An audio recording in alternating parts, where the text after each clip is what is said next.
Hello, Internet, and welcome back to Wonderworld Origins. Thank you for joining us here today. I don't know why I said it like that, but I'm going to say it like that from this point forward. You should. Yes. Thank you for joining us. We have some of our crew here today. Unfortunately, missing a few players, but we have my favorites here today, at least. Don't tell the others. A couple of announcements. Says that to all the B teams. A couple of announcements before we get started with today's superhero fun. We had some fun little one-shots and video games and stuff over the last week.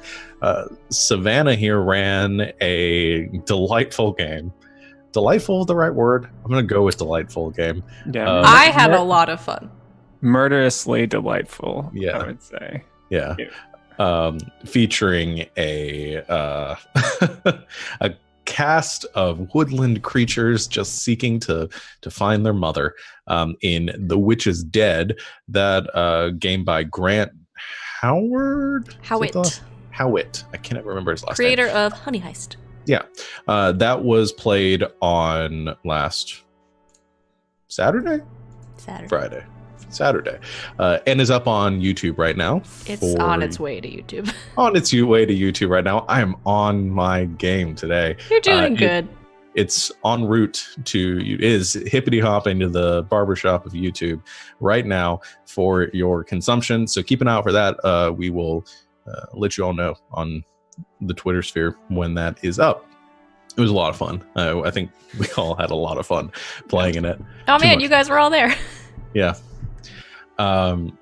We also played and had some fun Vermintide streams, which are going to be going up as well. You can check those out. I'm sure we'll be playing more of that this week. Tomorrow, at least Savannah and I are planning on sailing away once again and playing some Sea of Thieves, and hopefully we can get some others to join us. But we shall see. Should be a lot of fun. There's been a lot of updates since the last time. The new expansion is live. Yeah. So we're gonna check those out. Saturday we will have the next session of Lords of Misrule, the continuation of our Roaring 20s themed D&D 5e game, and we ended on quite a cliffhanger last time. If you missed it, you can check it out on YouTube or our podcast, and you can check it out on iTunes and Castbox. If you don't have access to iTunes and you haven't subscribed to the cult of Apple, you can check it out there, castbox.fm. But all of our episodes to date are now live on there in 2 parts. You can listen there. It's I think a convenient way for you to get all of currently just Lords of Misrule in audio form. So anyway, I'm rambling, but you can listen to that there. We'll have our next session of Wild Space on Monday at 8 p.m. Eastern time. Once again, big cliffhanger. Also semi-wolf related, and we'll see how that turns out. And so what you're saying is there's going to be a wolf in this game right now? No, I was saying there was a wolf in Lords of Misrule. There was a thread there in my mind that probably didn't translate well to my voice. Wow, our DMs have really gone to the dogs. Yeah. Oh man. Do I have to leave now? Yeah, probably. We'll get to that though. So I think that's pretty much it. Otherwise, it is business as usual. I miss anything? Nope. The other thing. Speaking of podcasts, very soon, we talked about this a few months back, but very soon we will be launching our premiere of our own podcast exclusive event. A podcast only podcast. A thing that we can edit for content. Yes. Yeah. A thing we can fix before we show it to you. Unlike what's happening right now, we can fix this. It's been a long day, but yeah, Cyberscape is going to be going live within the next week or two. We'll give an exact date for the premiere when before it goes live, hopefully. And that is going to, for any of you that missed the initial announcement, it is a Powered by the Apocalypse based system, much like this one, using the Dungeon World system mostly. Won't go too much into it because I think it'll be a fun surprise to listen to, but session 0 or the setup and session 1 should be going up shortly, and then we'll have an announcement of our schedule there going forward. But it's been a long time coming, and hopefully we'll get that to you within, as I said, next week or two. But keep an eye out on that. That's it. I'm done announcing. I want to get into the game now. So bring us back in to the glistening skyline of Beacon City, somewhere on the West Coast. We begin panning in to a familiar sight, to a brunette woman with long and flowing hair that is currently sort of fluttering in the mid-afternoon breeze, standing in front of a ivory and marble building. You see Carmen Dakota, mic in hand, giving her latest broadcast. Carmen Dakota, reporting live from outside City Hall, where Mayor Davidson is preparing to finally address the vigilante activity. Since the attack at North Beacon High School's homecoming last week, public outcry has demanded action from the mayor.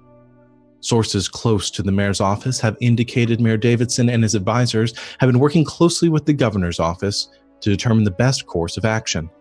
At this time, it's uncertain what this course of action will entail. She continues in her broadcast. However, we pan back away from the monitor and once again into the sanctuary of the Vigilanteens, or the Raffle Stomp Squad, which I think is getting phased out at this point. As all of you are currently gathered, once again, school has been out for a few days. And you're starting to wonder if you're actually going to be able to move on to the next year, as much as school has been canceled over the last few weeks. But they are rebuilding the gymnasium and adjusting to the destroyed landscape that is the high school right now. However, I'd say that everyone, except for those that aren't here, and Lucas, are currently in the newly renovated sanctuary, missing a lot of the tech and gear that you guys had gone missing on prom night. And as you're sitting around watching the broadcast, deciding what to do next, whatever your early morning or mid-afternoon activities are, the creaking of the metal door that leads down the stairs into this basement like sanctuary, you hear the padding of feet, and Lucas comes walking in. Probably the first time any of you have seen him since the events at homecoming.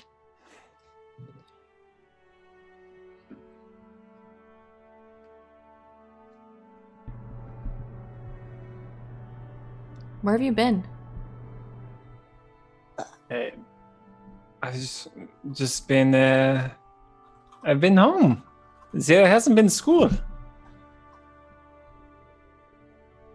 Right? And we're normally here even when there isn't school still. So, what gives?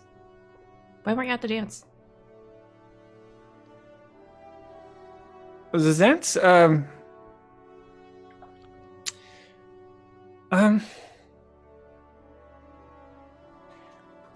And then I think Lucas just kind of looks around the room, but he's like, I was making a prank.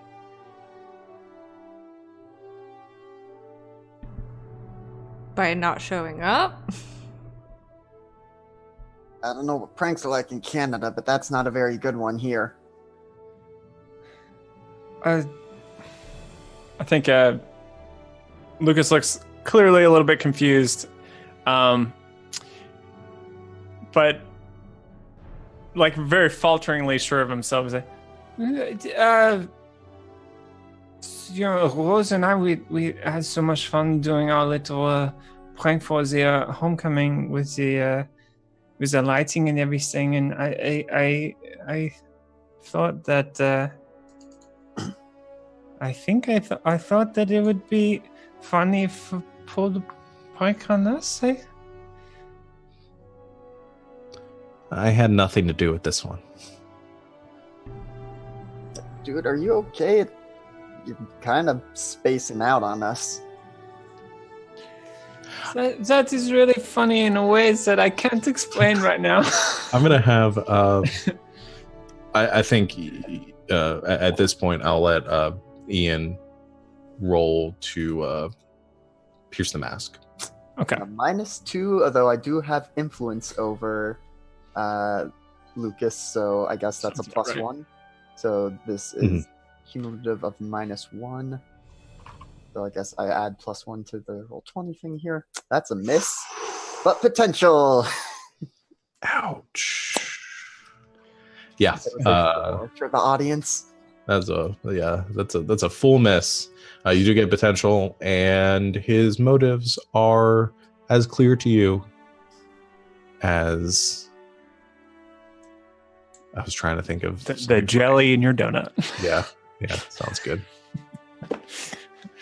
I'll wait for prompting more. For more prompting. Well, I mean, obviously I wasn't at the dance because I had to deal with the detention. You know, you have a detention, you're not allowed to go to school activities. You had detention? Yeah, I mean, with taking on football and still doing the hero stuff all the time, I failed a test. And yeah, it wasn't. School has been slipping, and now the coaches and the teachers are talking, and I'm off football again until I get my grades back up. I heard the same thing happened to Kiki. I mean, not with football exactly, but with similar sorts of grades. Yeah, guys, I think Kiki failed a test. You all need to be careful, or we're going to be in the same classes pretty soon. I'm doing fine. Of course you are. But would that be the worst thing? Because we're still going next year. It'll be weird for Kiki and I to be college people coming back to hang out with you all in high school still. Oh, I assumed you were off the team once you graduated. Is that not how this is going? Is this like Kids Next Door, that super old cartoon show from way back when? You get too old and you're off the team, out of the org. If Ryan knew about that show, I thought it'd be a really good gag if Lucas was super familiar with that cartoon, but I can't follow through on that joke. I can't. It was like once you grew past 13, you got like kicked out of the secret organization, and it was a whole mini arc. Gosh. If he's like Lucas doesn't know anything about anything, but he's like super like familiar about like Hanna-Barbera cartoons or something like that. Like if I could pull that off, but I won't tonight. Years old? No. Well, it takes a long time for the TV signals to reach his home planet. In Canada? Of Canada. Of Canada. Chewie, is the press conference going on right now? Mm-hmm. Is it on TV? Yeah, it's still. I think Carmen Dakota's stopped speaking, and right now it's panning to like probably some other people in the studio that are giving some like opinions and just doing some more like editorial stuff and more opinion pieces on what potentially might be happening. The mayor has not started speaking yet. The lead up to the lead up to the event. Yeah, pregame. Currently, college game day is out there. Okay. I So, understand. Keep going. So this equipment, right, is missing, huh? That's pretty funny. Did you take it? Like, was that the joke? That's a really bad do you That's a do super you know bad what a prank. prank is? We do pull pranks all the time. We have taken many things and moved them other places. But you don't do that with your own stuff. I thought everyone would enjoy it. I mean, maybe if the equipment showed back up, but it's just gone, and we were kind of using that, and it was also going to be very bad if, we don't know who has it now, and it just being out there without us knowing who has it just seems like a recipe for disaster. Why don't you just go get it and bring it back here then? It was funny. We'll talk more about better pranks next time, and we'll do the popcorn thing again in the car, and we'll figure that out. But let's get the stuff back here before somebody takes it. I don't know what it is.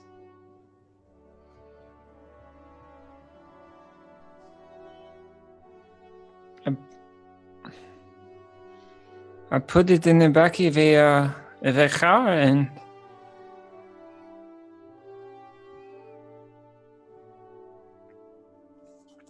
Whose car? I think at that moment, somebody maybe recognized a kind of glowing symbol, like within the jelly flesh of Lucas. That seems familiar. It's like I moved it to the car and it drove away because that's funny. Okay, Lucas, how much do you Right. actually remember of moving the equipment? Did someone ask you to do it? Did you see a face, talk to someone? Or did it just suddenly seem like it would be a fun thing to do? You sure have a lot of questions. I do? Anyway, thanks for the gear. I'm sure it'll come in handy. Oh, that's not Ryan talking. I thought that was Ryan out of character. See you later, dorks. And then Lucas kind of like snaps, or not snaps back in. It's more like a kind of like a fade back in. And the mark disappears from him. What the heck is going on? I think I'm tired. I think you're possessed. You were just someone else right there. What the heck?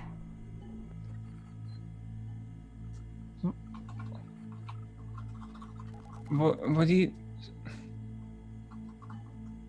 you mean? You were talking like somebody else.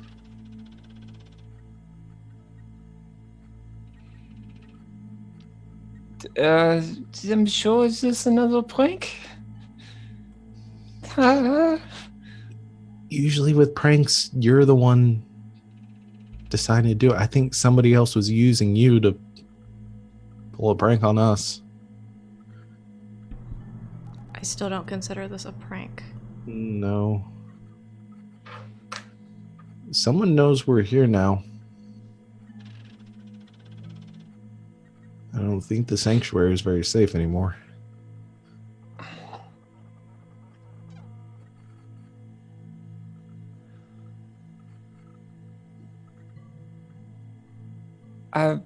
What?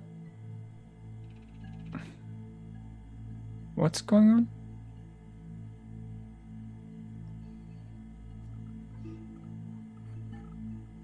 Someone used you to steal the equipment, and we have no leads other than, you had that glowy thing that we found a list of people who have that.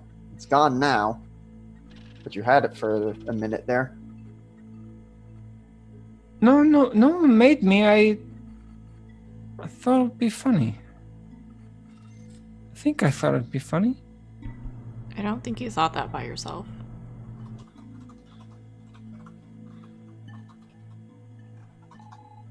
Yeah, we're gonna have to deal with that pretty soon, aren't we?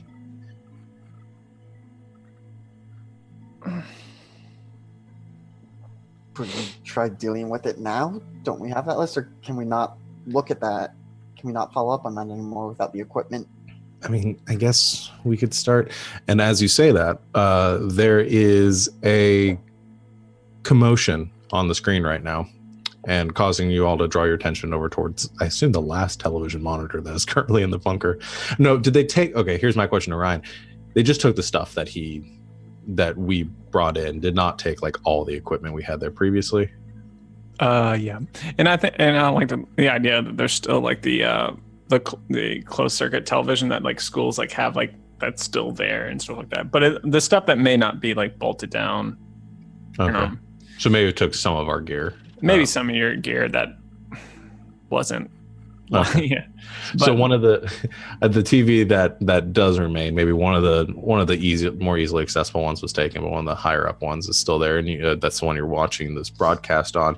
And you see a commotion behind Carmen currently as she turns, and the camera feed changes, and you see the mayor approaching the platform or the podium. And you hear he clears his voice. Citizens of Beacon City, you have endured hardship beyond measure these past few months. Destruction, terror, sorrow. You have come together stronger, more resilient as a result. I know this city will continue to thrive, not despite of this adversity, but because of it.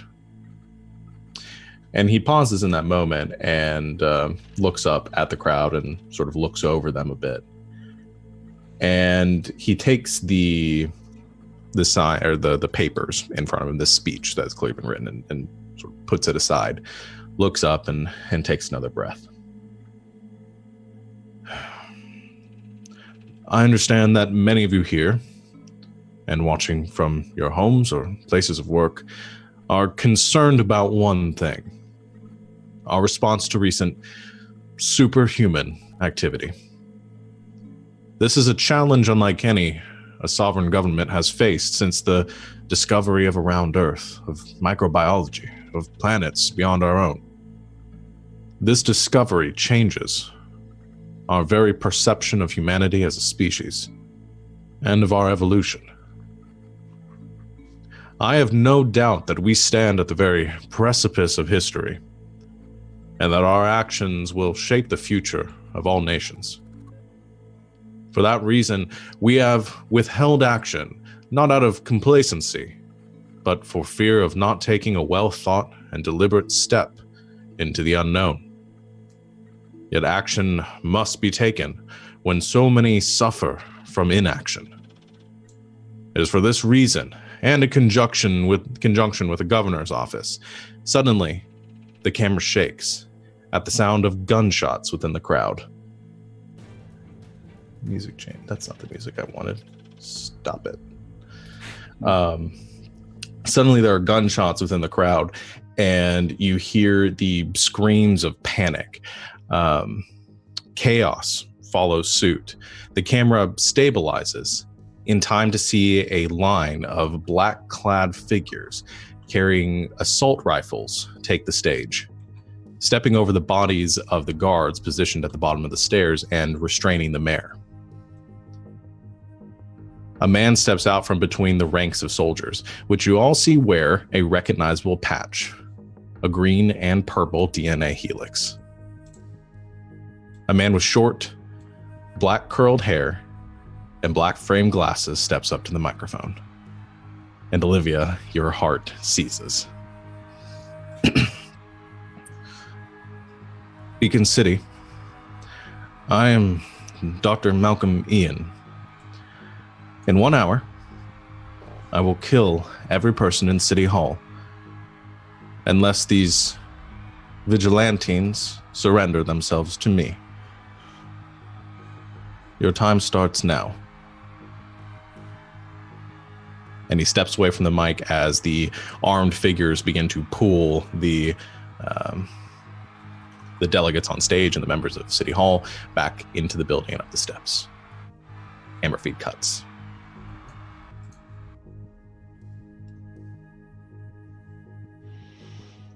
Well, Olivia has panicked and run out of the room. Like, run. Where is she going? Should we not? start suiting up. I'll go get her, and Ian will chase after Olivia. Okay. Olivia, you hear Ian coming up from behind you. I guess you get upstairs and you are running down the hallway, and you hear Ian running behind you. Can he catch me? I have super speed. Yeah. I mean, I don't you have think super speed. There's no way. I do have superhuman speed. Yeah. No. I mean, I guess my real question is: are you trying to outpace him? Where are you going? I'm going outside the building to what's a safe spot? I think there's like a little park next to the school with like a playground where Olivia and Rose probably used to hang out when they were younger. I think she runs there. Okay. I'll say so. She outpaced. I don't think you have super speed. Ian, you have heightened physical abilities. Yeah, not necessarily super speed, but depending on the terrain, could use the strength to, leaps and bounds. I'll say she outpaces you pretty quick in the school. And when you go busting out through the back entrance of the school and you look out over the fields, you do catch a flash of her hair as she goes kind of running off to this, disappearing behind some of this equipment over by the playgrounds. And you can see where she's gone. So within a 30 or 45 seconds, Olivia, you hear a sort of a slightly winded Ian come trotting up to where you're currently I'm sitting. hiding under something, probably. Okay. There's a sandbox. We'll say maybe there's one of those like tunnels, the plastic tunnels that the kids crawl through like within the playscape. And you see Olivia is just sort of sitting in one of those, kind of in sort of a fetal position, sitting sideways, just sort of staring at the wall a bit. Olivia, can I join you in there? Go away.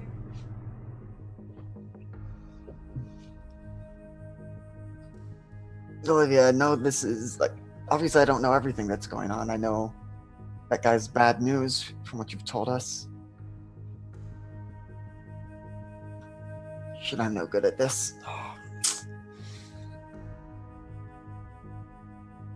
We're here to help you, right? Whatever this guy has done to you in the past, that was before you had us. We're here with you now. We can help you with this. It's not just you anymore.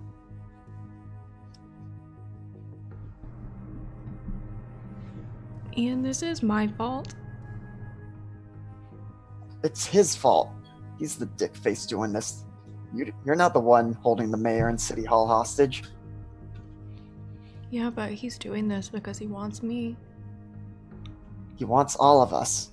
And yes, even if that means he wants you too. Again, we're all in this together now, Olivia.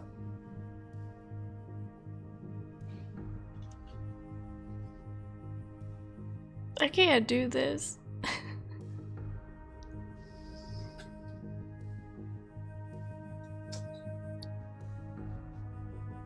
Maybe not Olivia, but I know Fantasia can.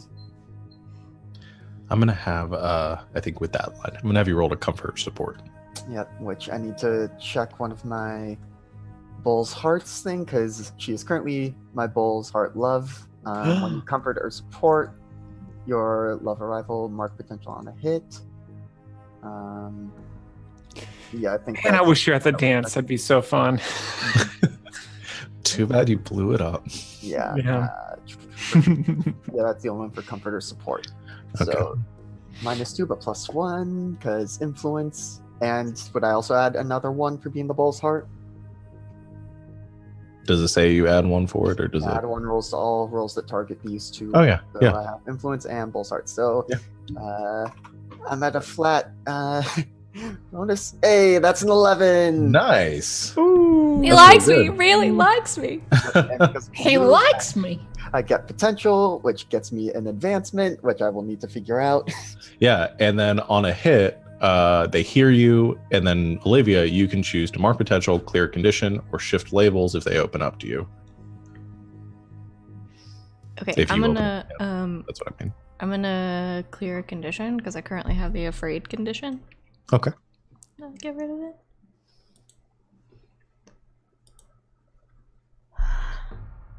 Well, actually, I want something more interesting than that. You ran away during that scene there. I would say at the end of the Super scene, you could still clear that condition if you don't want to do Okay. that. If you want to either take potential or shift labels, go with the more interesting result. Oh god, I don't know how I would shift my labels. I'm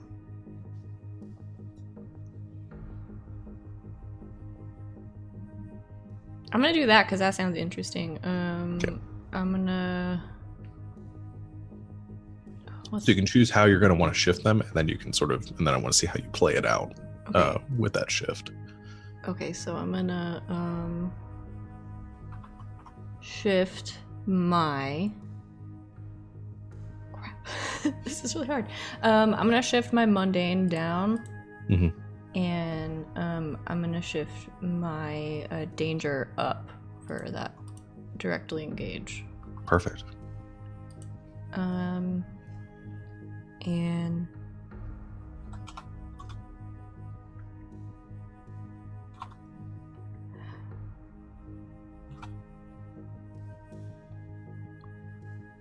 I mean, we gotta do something, right? Hell yes, we do. And I mean, you know me. I'm more than happy to go in there, punch him in the face, clear out City Hall. But something tells me we might need a bit more of a nuanced approach. For that, we definitely need you.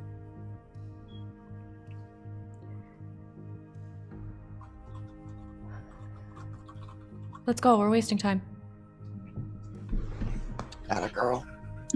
And then also don't, Ian, I don't know if you did this, but you can either add a team to a pool or clear condition. Did you do that? Oh, did I miss that? I did not yet. Ooh, let's add a team to a pool. Okay. I should put you guys a 2-team in the pool Yep. now. So I'm hanging on to my guilty condition for now. Okay. I have this team move that I want to use, but I don't. Is that just? Can I just do that whenever? What's it say? When you share a vulnerability or weakness with someone, Oh, yeah. is like the condition. I don't know. So I guess on the way out, it's give them influence over you and ask if they honestly think there's hope for you. So then I think on the way out, she kind of stutters one more time or stops and just asks like, do you really think I can do this? I know you can. I hit things really hard. You do amazing, incredible things.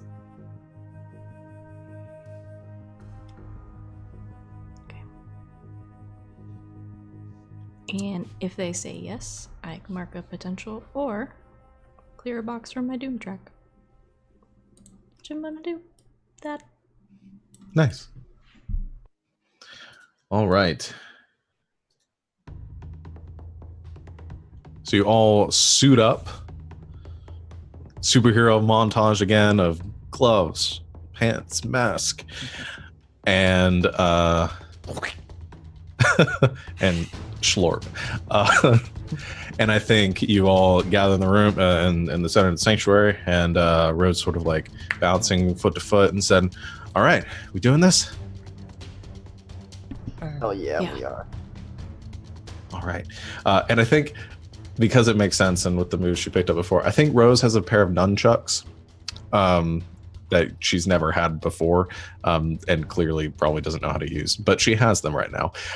And then she grabs all of you, and there is a lurching, and then suddenly you hear the sound of sirens and panic and commotion in the street.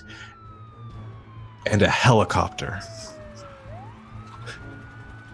Because there has to be a helicopter. And you look down from the top of the building that you are standing on,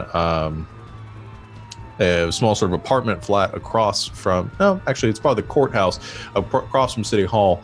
And you can see across the pavilion, which is being blocked off by the police as they're setting up a perimeter around City Hall. There are dozens and dozens of police cars, hundreds of police officers currently fanning out around the perimeter. I think you all duck down as well as you see across the street. There are a couple of buildings to the side of City Hall that have snipers on them that are getting in position, and you all sort of duck down. You can get a good vantage point from this. What do you wish to do? What does this person want? I mean, I don't 100% know, but he's sort of the one who did this to me. I think I don't know, he wanted to give himself powers.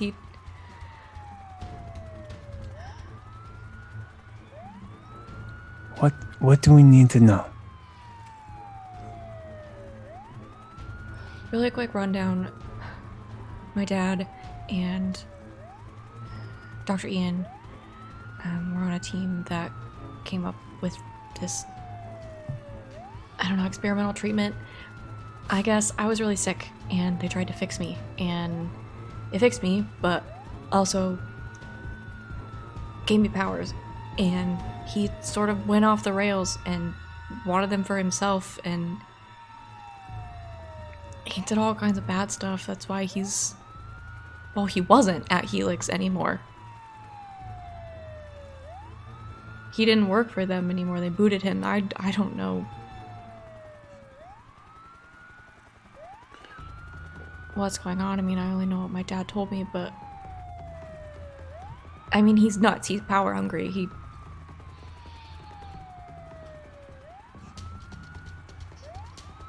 He wants me because I'm kind of what started all of it. He wants you? Yeah.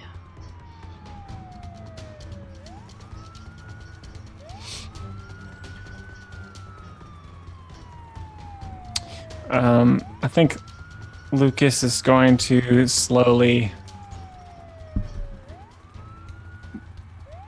take on the appearance of Fantasia. And then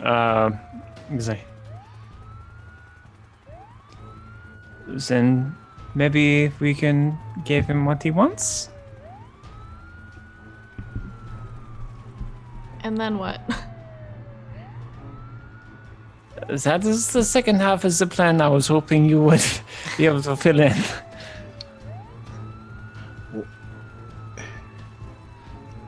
Does he know you're Fantasia? I don't know. I mean, it's possible he's put two and two together by now. He knows what I can do, in some sense.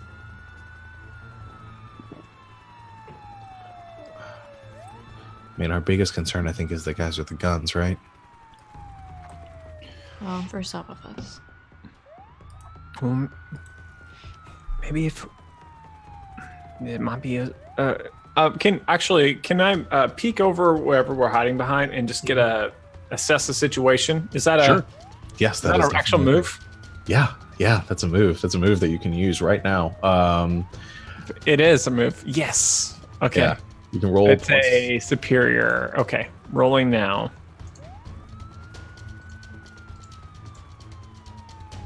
It's a 7. It's a 7. You do. Well, I don't think you're going to be able to get that above a 7. That's still a partial success, so you're good there. So you get to ask 2 questions from the list, and you get +1 while acting on the answers to those questions. Okay, so what can I hear you say? What kind of biggest fan? There's great danger. I'm gonna ask how could we best end this quickly? Okay. So based on the information that you have so far, there's a lot of firepower on both That's sides. such a broad question. No, it is, but I like it because it gives me some stuff to work with. There's a lot of firepower on both sides, and you either getting too involved with what the police are currently trying to do is just going to prolong the situation. The best way for you guys to end this quickly is to act unilaterally. The best way to end this quickly is probably to put yourselves in the room with Dr. Ian. And they're okay. So, can you explain the layout again? Like, so in the room, they're inside, or like So, for yeah, some reason, they I was are- picturing them like on the steps of some like courthouse or something like that. No, they have gone inside the building. Okay. You don't know where they are currently. The doors are closed. Okay, gotcha. I'll say with your roll, you can see a lot of the windows the blinds been pulled shut Okay, within the courthouse. Not all of them, but you definitely see on the second floor of the building, it looks like there is a block of rooms that all the blinds have been put shut, and you get the impression that's probably where they are. Okay. Probably can see like the blinds moving every so often. okay, on the second floor, but not necessarily on the first. Yeah. Okay. All right. I think what I'm gonna probably should wait till I want to wait till Ian gets back a little bit for this, but I'll relay the information to Rose and to Fantasia. I'll say, Rose, have you've been inside the courthouse, right? Oh yeah, lots of times. That's City Hall though. We're on top of the courthouse. Oh, of course. Never been in City Hall. Oh, you have. That's unfortunate, but also makes balance sense. I think I can wait for just a moment until the headphones come on. And now that Ian has come back, so Ian, what I've everyone is the sweat seems to be in the second floor of the of City Hall. We are on top of the courthouse at the moment. Across And- the street. Across the there's like a pavilion between the courthouse and City Hall, Yeah. and like a roundabout. They seem to be in the second floor. I've seen movements there. The police, they are trying to encircle the area, and I think that they are going to slow things down. But right now, the hostages, they're in danger. And perhaps the best course of action to end this expediently is to make our way to the second floor. Now, if you would like, I could perhaps make a ladder or stairs or something like that for us to get to the second floor, or something else, if that would be what everyone wanted. Don't forget, you get one more question too if you want to ask it. Oh, do I get two questions? Yeah. It says one on a 7-9. Oh, that's right. Never mind. I read that wrong. S2. Yeah, never mind. You're good. Okay. I was wrong. I think Rose also points out, says, I'm going to have a hard time getting us inside of there. If we don't necessarily want to climb up on a ladder, I could also get us on top of the building and we can make our way down. Sure, I could perhaps make the ceiling not very dense, and we could just maybe fall through like a sieve. That sounds like it might be an unpleasant experience, but I don't know if we have better options. Worst case, I can break a hole, and they already want us for property damage. What's a little more? Yeah, I'm just going to point out, I really don't want to get shot. All of you would probably be fine. I imagine it's just going to bounce off you, Ian. Me, on the other hand, I don't I'ma think die I real could get fast. shot. I personally would not like to find out. Yeah, let's try and avoid the bullets. Okay. So I think we should go. So they seem to be more centralized to the side of the building. Maybe if we go to, I see movement over there. Maybe if we go to the other side, that might be best point of ingress. Okay. So soft breach then, right? Yeah. This is the softest of breaches. All right. We ready to move over? Yeah. Holds hands with Olivia and Rose. I have one question because I think this is probably the point to do it because I always forget to do this. Is that I think you guys are going into battle essentially with a dangerous foe or group of foes. So I want to go ahead and have you decide Team leader. team leader, and then we can do the gaining team points. I was looking for the freaking thing for it. You guys can discuss who's team leader, and I will try to quickly find what I'm looking for. I could make an argument for any one of us. It's under team mechanics. Yeah, I would say either Olivia, because this is kind of her fight, or Lucas, because he seems to be the one making all the tactical decisions. Yeah, that He could has work. that- Or he runs- Rose, who seems to be like kind of the backbone of a lot of things, or Ian, who seems to be the only one who can take bullets. So I'll take Rose out of it just for yeah, that makes sense. simplicity's purpose. But yeah, Let's agree to do Fantasia because let's just do that. Okay. okay. So when you enter battle against a dangerous foe, you add 2 to the team pool if the leader has influence over every teammate. Okay, so you add 2 to the pool right now. So we're at 4. Is there anyone here that you don't have influence over? I have influence over everybody. Okay, so add another team.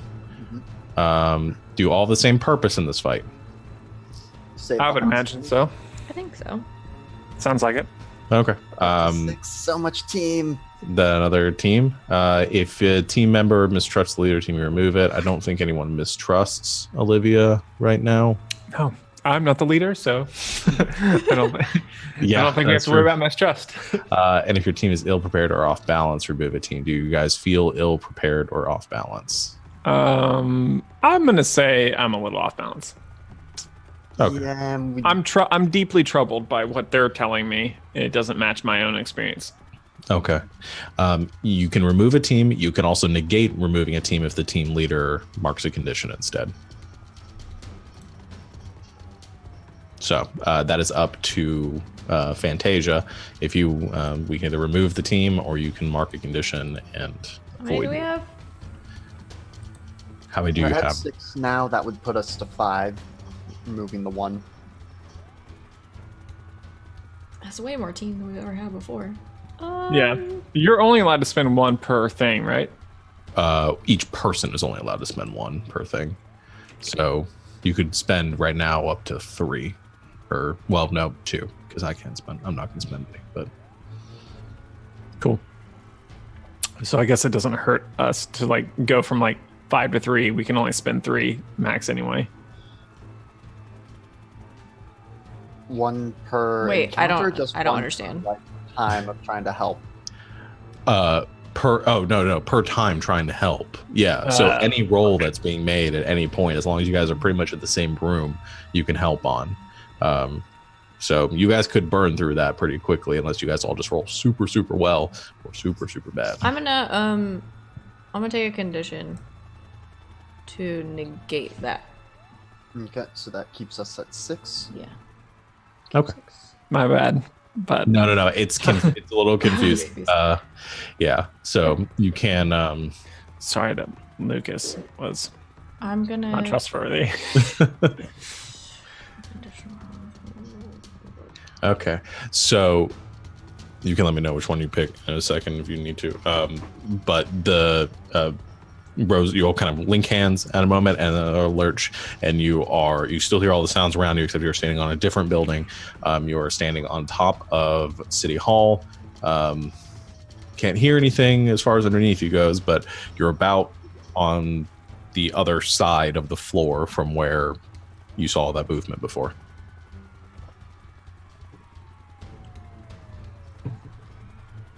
So, what do you want to do, boss?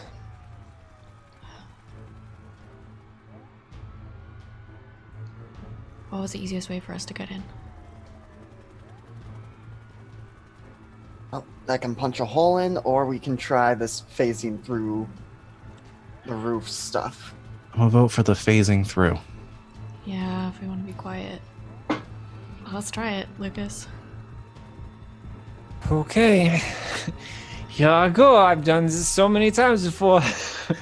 I'm gonna say for this one, it's probably this is gonna be a unleash your powers mode. I think this is pretty key. Okay.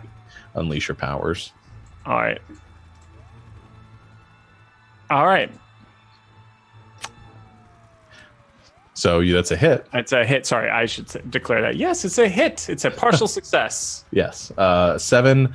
You do it, but you can either mark a condition, or I will tell you how the effect is unstable or temporary. I'm curious to see this latter. Okay. I think that's more exciting.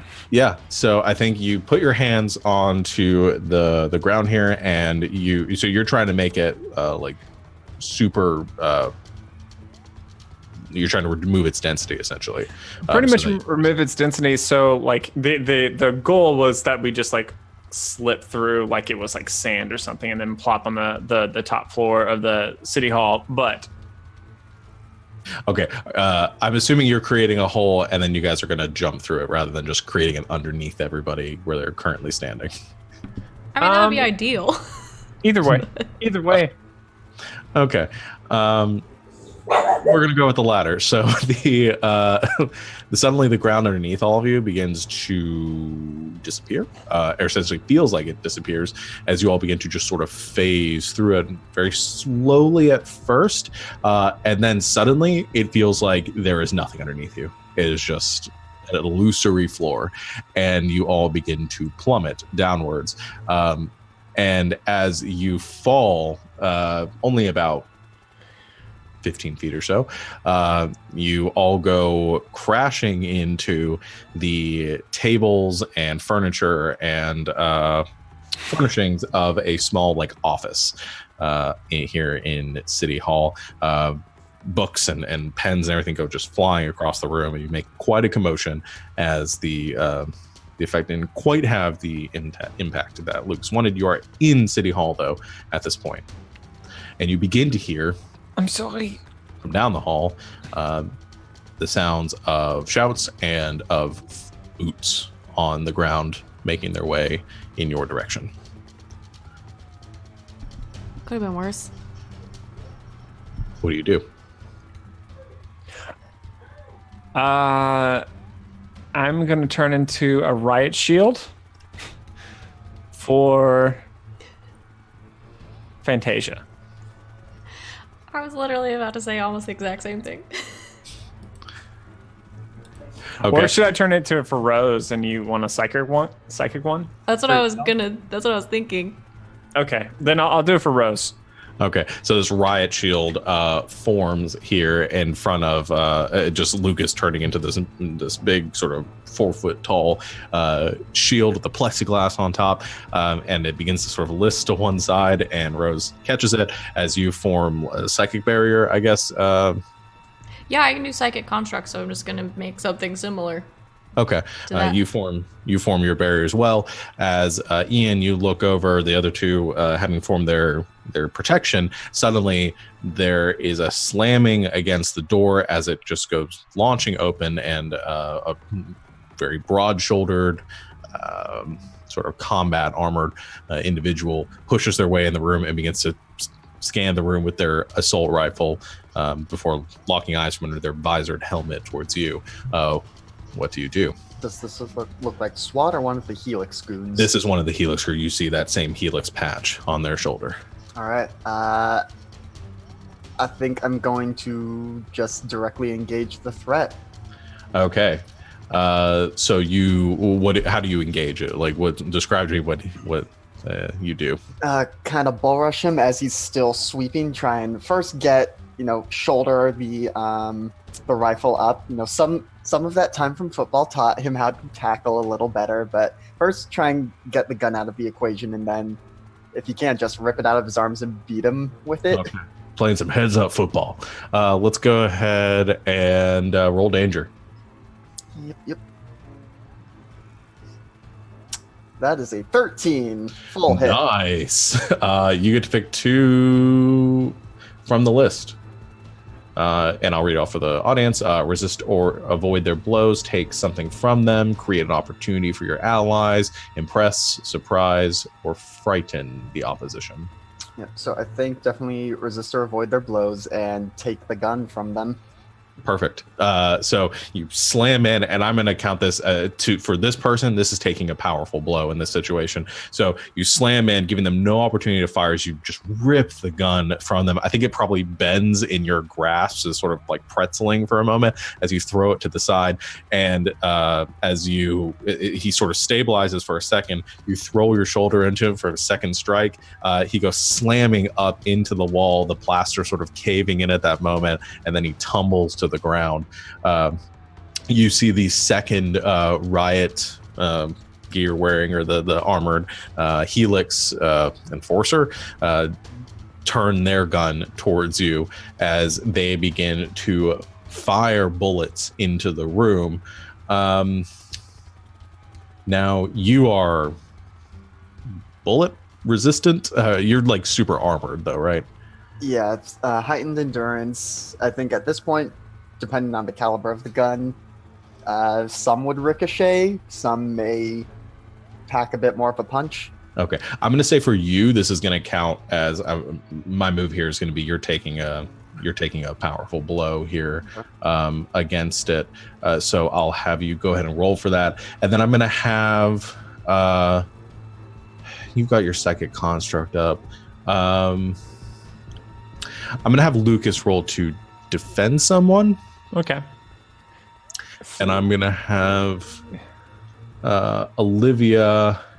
I'm going to try to use your powers. Use your names here. Mutable, roll to defend someone. Fantasia, I want you to roll. Rolled an 8 Nice. for defense. I think that's the bad one for take a powerful blow. That's 10. Ooh, yeah, that is a bad one. Fantasia, I'm going to points subtract from that. Also roll to defend someone, and sort of combo these here. Okay. I'd let you use team to subtract from take a powerful blow. If it helped, you'd have to. Reducing it to a 9 would help in this situation. Okay. So, do you want to spend the team to do that? I'm good with it. If you want to do it.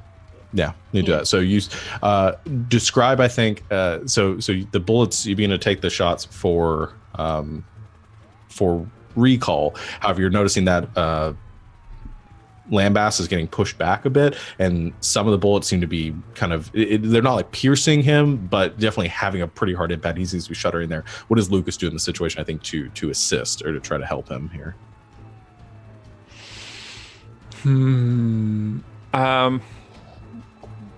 I want what I kind of want to do is just like change out of the riot shield and like kind of slurp towards towards Ian.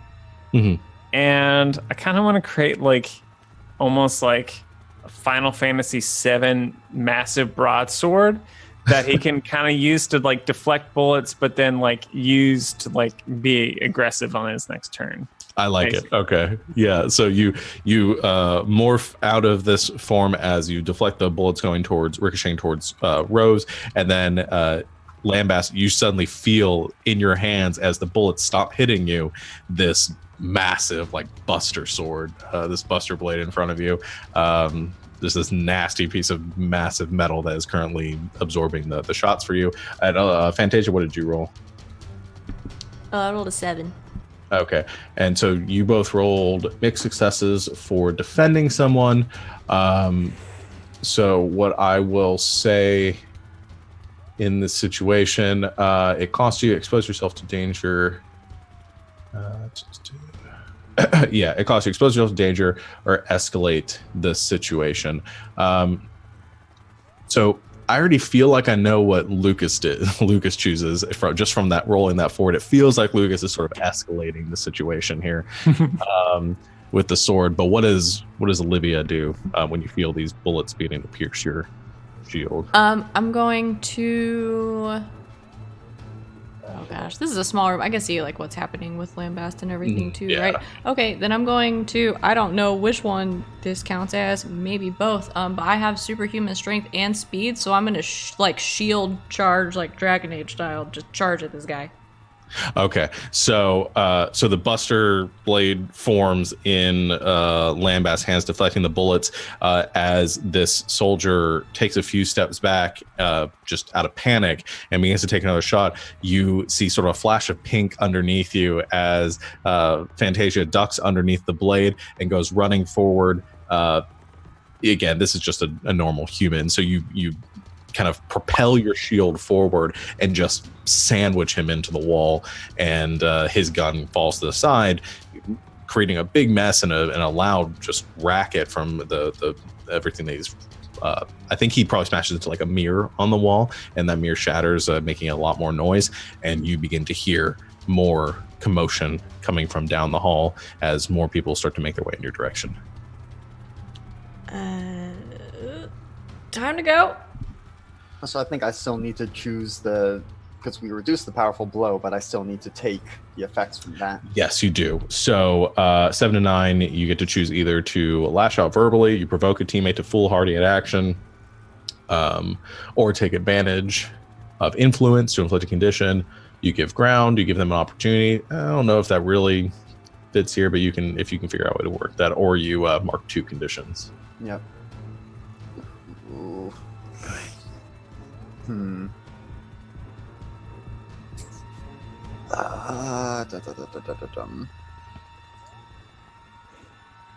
don't want to lash out verbally, but it feels like the only one that would make sense right now.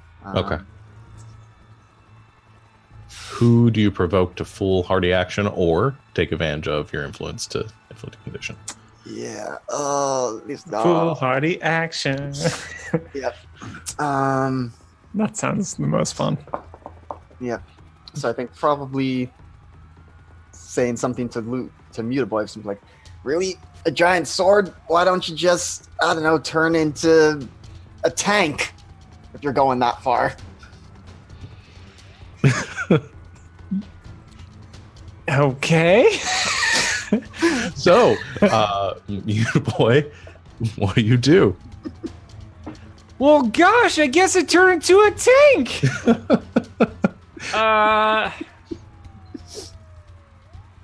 God, okay, I don't know. Yeah, sure. Let's try it. All right, But I think, like, just to like be clear, like I think I'm expecting to be wielded still, you know, like for you to throw a tank into the room or something. I don't know. Let's see. How would I grab you by the yeah, like and just like giant club. Yeah. I was almost imagining that you're going to turn into it like a giant like septic tank or like storage tank. Yeah, I thought of like an aquarium. I also thought of like something more like Alistair from Dragon Age or something like that. Just like like the abstract version of a tank. Yeah. But yeah, I think just well, okay. Oh yeah, no, that makes a little bit. That's gonna fit more in this story. I'll turn into a kerosene tank, like those big massive like metal rusted yeah. So I'll turn into one of those instead. Okay, so this giant metal object forms right next to you, or kind of pretty much right in front of you, Lambast, as Mutaboy takes his ultimate form, and you begin to see and I increase my density, so I'm like super heavy and everything. Uh-huh. And I think it perfectly sets you up here as this big metal object is in front of you, and you see on the other side down the hallway 4 or 5 more of these mercenaries, these soldiers, now running towards you as they begin to raise their guns and to take fire. What do you do? Hold tight, Mutaboy, and I just punt him down the hallway at all of the goons. Let's go on a roll to directly engage the threat. Yep. Oh, that's 6. Ooh, We have team points. you do. My dude. Do one of you want to assist with so you missed a little bit of it, Sven. Turned into this big like kerosene tank. Soldiers coming down the hall. Lambast is trying to like sort of boot the kerosene tank at this group of 4 soldiers that are currently running at you. So this is what I'm gonna do. It's like as he boots me, I like as I'm spinning around, I think I feel that the trajectory is just a little bit off. So I just grow spider legs, and this massive like propane tank is like like running towards them with all these legs like and like kind of bouncing up the walls towards them. I thought nothing would be more terrifying than the slide. This is probably worse. That's enough to bring it to a mixed success, though, up to a 7. So spend another team from your pool. Yep. I don't feel the need to contribute. No, I feel to like that. I works. think you handled it. Yeah. And I So- think of the options, I'm going to choose to impress, surprise, or frighten the opposition. I think they're probably terrified of Spider Tank. Yeah. I'm gonna have. So what's gonna end up happening then is they begin to fire down the hall as Spider Tank is is just rumbling in their direction, and some loose bullets ricochet from their fire, and you are going to take a few hits Okay. from those. And so I was gonna say, to Lambast. Lambast, you're going to take 1 condition. You can just whichever one you want.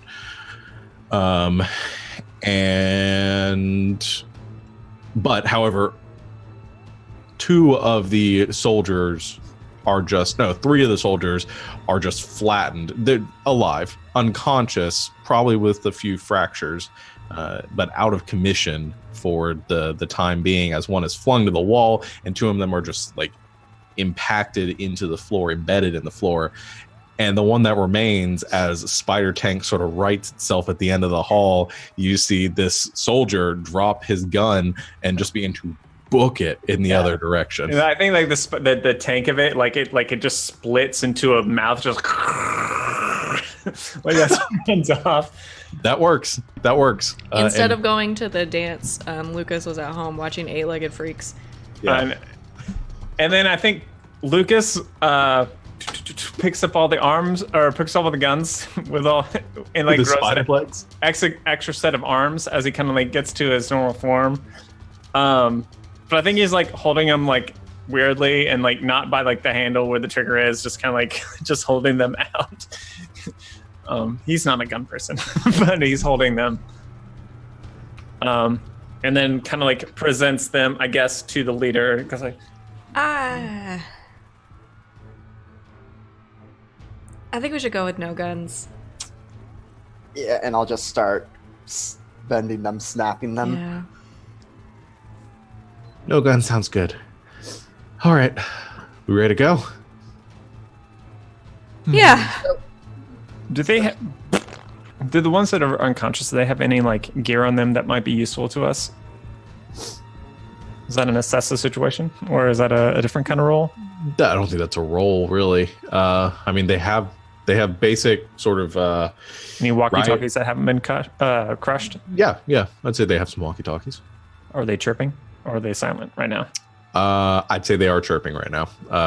And you kind of hear like, a gruff voice kind of comes through. It's like, Bravo team, report in. Report. Lucas hands it to Ian. Lana Sixon says, "Now I've got machine guns. Ho ho ho." What? Who is this? You guys are fucked. And then just cuts off. I think the Family channel- friendly. Yeah, family friendly. We'll cut that out and we'll leave that on. No, we get one. I think we get. I think we I looked it up earlier. You get at least 3. We technically get one. Oh, we get 3? 3 Yeah. before it becomes rated R. as long as we don't use it as a verb. And you can't use it as a verb because then you get an R rating. I looked this up earlier today. You can get a 3 though. Yeah. Okay. So we'll debate it's whether like that if was a verb later. If you say, like, yeah, that's what I'm wondering. It seems like that's kind of verby. No, R was the verb in that sentence. That was True, He is but the is English it teacher. yeah. true? Oh my god. But is it just an adjectival version of a verb? As much as I want to spend the Rather rest of than this game, exclamation. debating Ian, stop whether messing it's a verb. around. You're right. Let's go. So you all begin to sort of run around the hall. I think there's probably a few plaques on, like, directional signs on one of the corners here, pointing a few ways to go. You see one that points to a few like sections and chambers within the hall. There's one for like auditorium. There's another for council chambers, and there's one for like mayor's office. Where do you guys think he would take them? Why don't any of us have like X-ray vision?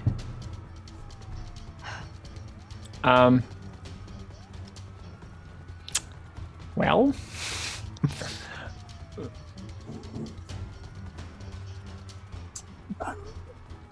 Seems like mayor's office seems showy.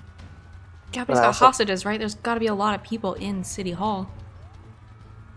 What were the rooms again, Sean? The auditorium. Auditorium, council chambers, mayor's office. I think 0 and 0. What do we remember if they were like shooting this from the auditorium or from the mayor's office? They were shooting this on the steps outside. And then he took they the mayor were- and then inside. They brought- brought him inside. You gather that most people in City Hall were probably outside for the meeting, and then the ones that were taken as hostages were then brought back in. So City Hall is pretty cleared out, as much as you can tell right now. Okay. I changed my form into basically just like a spool of optic wire. And the team can choose to like slide me on the door to check and see what's on the other side, if should they wish to do that. Want us to look through you? No, if pretty much I'm just going to be looking. I could also just be a piece of paper. It's more just like so you understand what I'm doing. Oh my gosh, I pick up Lucas. This is not by far the weirdest thing a boy has ever said to me. I take off towards whichever door is the closest of the three. We'll say, which one do you want to be? Carrie and Lucas, like, I don't know. I'm really like just a asking hose.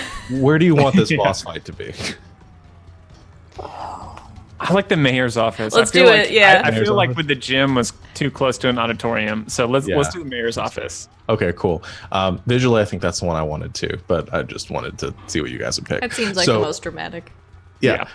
So you go running towards the down the hall to this, following the signs that lead to the mayor's office, and as you arrive there, the doors are currently closed, and so you feed Lucas under the door. Yep. And Lucas, as you sort of peek through, you can see that. Assess the situation. Yeah, let's do that. Let's do the assess situation before I describe the. Okay. All right, It's rolling. like we finally learned the rules to this game. It's a miss, and a +1's not going to help, so it's a miss. Oh, A geez. 5. And I don't know if it's worth 2 team for this.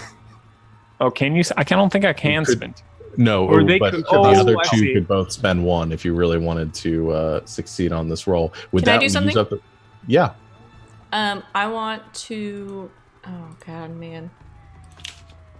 I think like the other half of the optic wire is also like trying to display what I'm seeing, like in this like weird kind of puppet show with the other half of my body. I want to use one of my doom signs because this Okay. feels really, really important to Olivia in particular.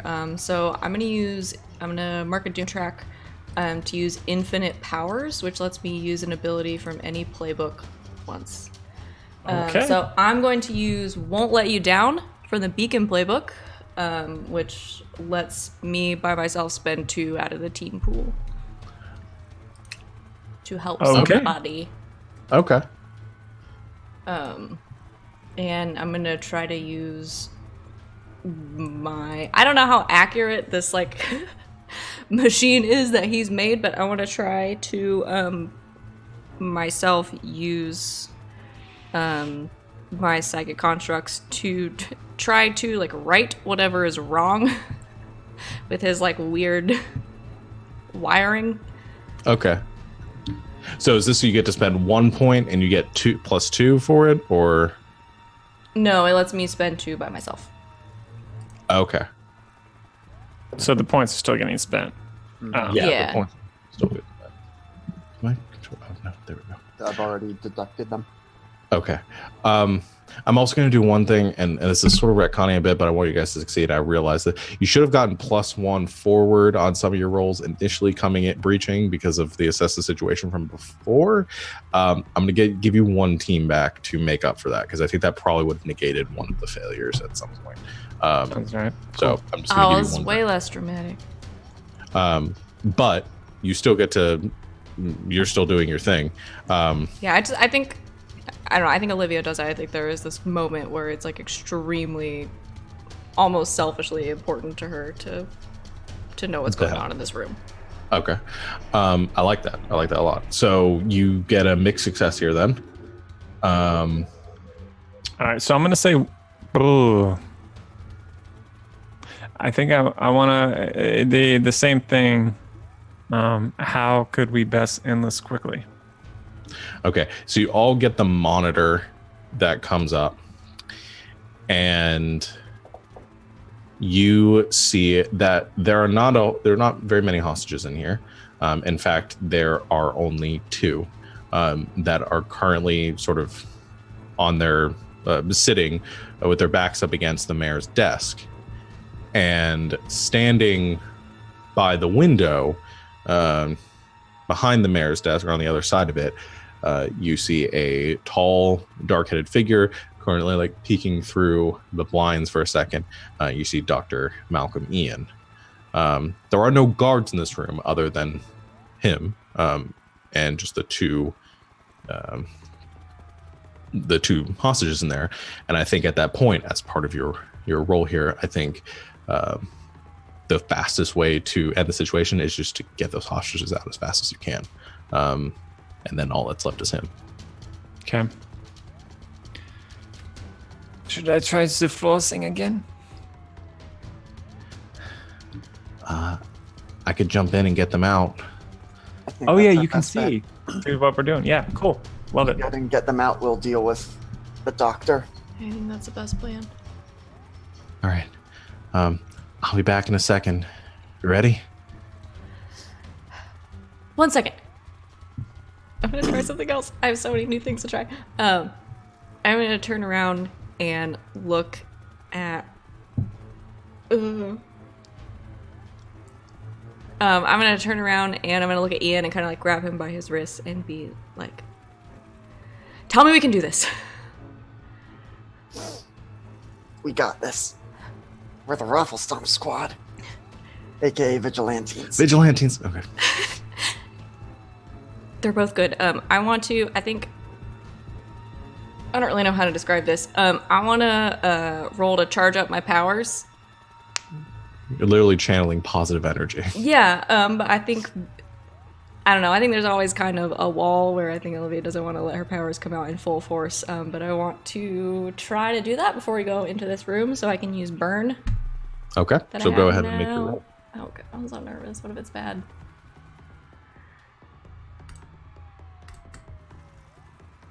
Oh, that's a 9. That's good. Okay, so I mark 1 condition, but I get 3 burn. And what does it look like now that your powers are charged up? I think, oh man, I think she glows a little bit. I think there is this kind of like pink, like purplish glow, like from her eyes, and she starts to like. I think she sparkles a little bit, kind of Fantasia, magically. You're turning fuchsia. I think it's really cool. But yeah, Okay. I think she starts to like glow a little bit, and I think there's kind of this like sheen over her eyes that's new.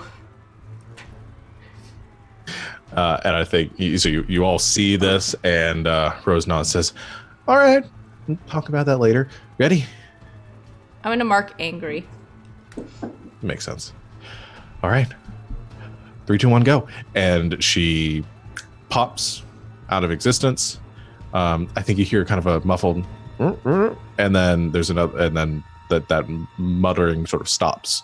I don't know if Lucas is still projecting what is in there, but I guess Lucas, you see her, you see Rose kind of peek in, or appear in, neck down, kind of kneeling where those hostages are, grab both of them as they both go, whoa, and they kind of stutter for a second, and she disappears, and you see the doctor on the other side of the room turn around and begin to sort of scan in a little bit of confusion. So there are no hostages in the room at all? In the room now. Okay. If Ian doesn't kick in the door, I kick in the door. Yeah, no, I was just about to ask. So just kick the door in his face? Do it. Kick the door off its hinges, trying to aim for, if I can, hitting him. Okay. So we'll count this as directly engaging a threat then. Go ahead and roll.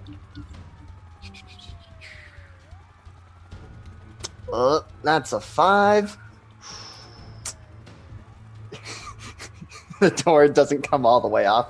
They reinforced the mayor's door after all the superhuman threats came up. You kick the door, it's like boom, boom, boom, and it comes right back on you. Yeah, we're gonna It wasn't locked the whole time. We're gonna interpret that in a second. You're gonna kick the door open. Is anyone going to help with it though? I mean, you'd have to spend 2 from the pool in order to get it there. So No, we're gonna let this be embarrassing. I can actually. Oh, you could do that, but it's up to you. I have what something it- else I can do. I have a burn move that lets me. What is it? Oh crap! I can't read all of a sudden. It's suspend a burn to give them +1 as if you had spent 1 from the team pool. oh, okay. So you So you could get a free one. you guys could effectively spend 1 and get a free one at this point. I'm trying to decide if the door is worth it because I only got 3 burn. No. Sorry, Ian. Okay, so here's what happens. It doesn't. Here's what's gonna happen then. So, Ian, you lunge forward and you kick the door straight off its hinges, and it goes flying forward. And there's this like crunch of wood and debris. I actually think you kick it so hard that 2 full doors don't go flying across the room. Just shards of wood go scattering across. Mildly upsetting, Dr.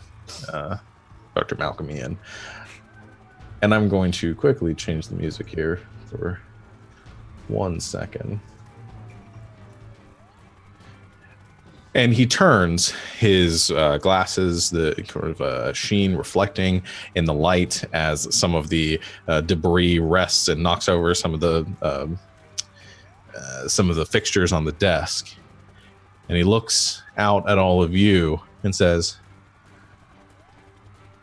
"Well, that was easier than I thought. Come on, Vigilantines. Or Raffle Stomp Squad. Let's see what you're made of." And he kind of throws out his hands for a second, and you watch from the tips of his fingers down across his arms and up his shoulders, a flame begins to ignite and covers his entire body, much like you saw previously with Pyro. However, this flame is a vibrant blue, as he is engulfed in fire. Still see his features underneath, as he grins with excitement of this power, and he charges up a blast and sends it hurling towards Ian, or Lambast. As it connects, you watch Lambast be thrown backwards, slamming and going through the wall on the other side of the hallway. And as a charred sort of smoke outline is left there, Dr. Ian begins to hover just 5 or so feet off the ground. And we're going to go ahead and take a break right about there. and come back for the rest of the action. You're back. And welcome back, everyone. I don't have anything else to say. Let's just go right in. So, Lambast thrown through the wall. Dr. Ian is currently engulfed in blue flame. What do you all do? Actually, I need Ian to roll to take a powerful blow again. Yeah. Fantasia, you have super strength. Did you say that? I do. I have superhuman strength. That's a 12. Okay. God, why are you rolling so well? My on boy's me? rolling so good. That's bad. Yeah, this is the. I know. Because I've got the 2 conditions right now. Yep. So, oh.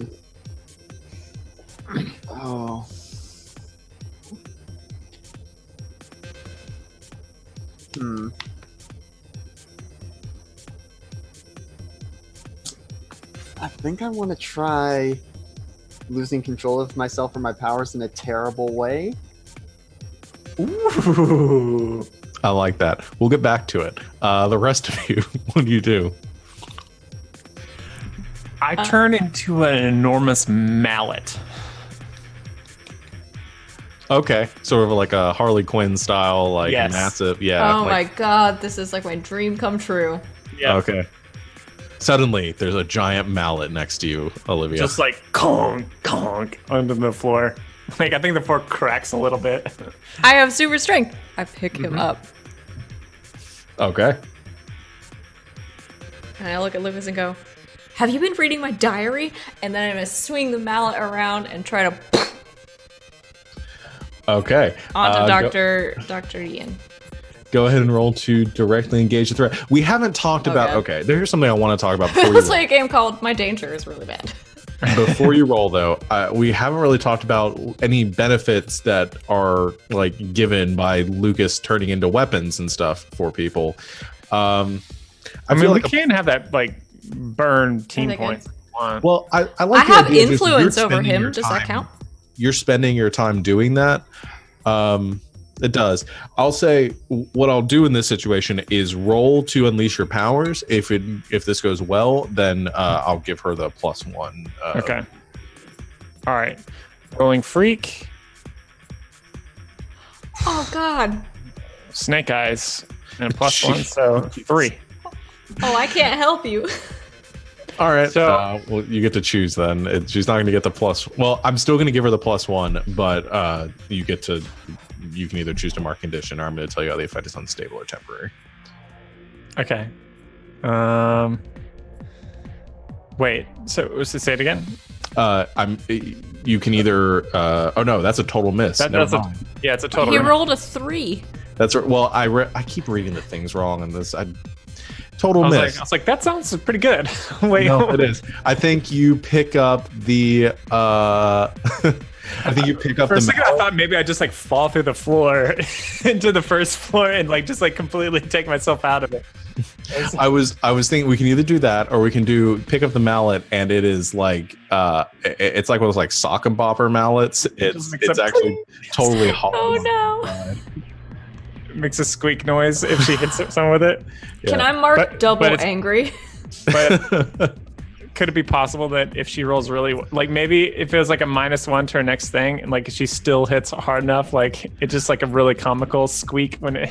Well, yeah. Let's see how she rolls. So go ahead and roll to go and roll directly engage the threat. Okay, Oops. I'm gonna ask you if I can do this, and you can tell me no, I guess, if I can't. Can I, That's potential. with this, you should get 2 potential for that. Can I, with this terrible ballot that I have been gifted, can I use one of my burn to use Reality Storm, which lets me spend a burn to directly engage a threat, but lets me roll freak instead of danger? Yeah, you can do that. I do that. So I channel a destructive burst with my powers.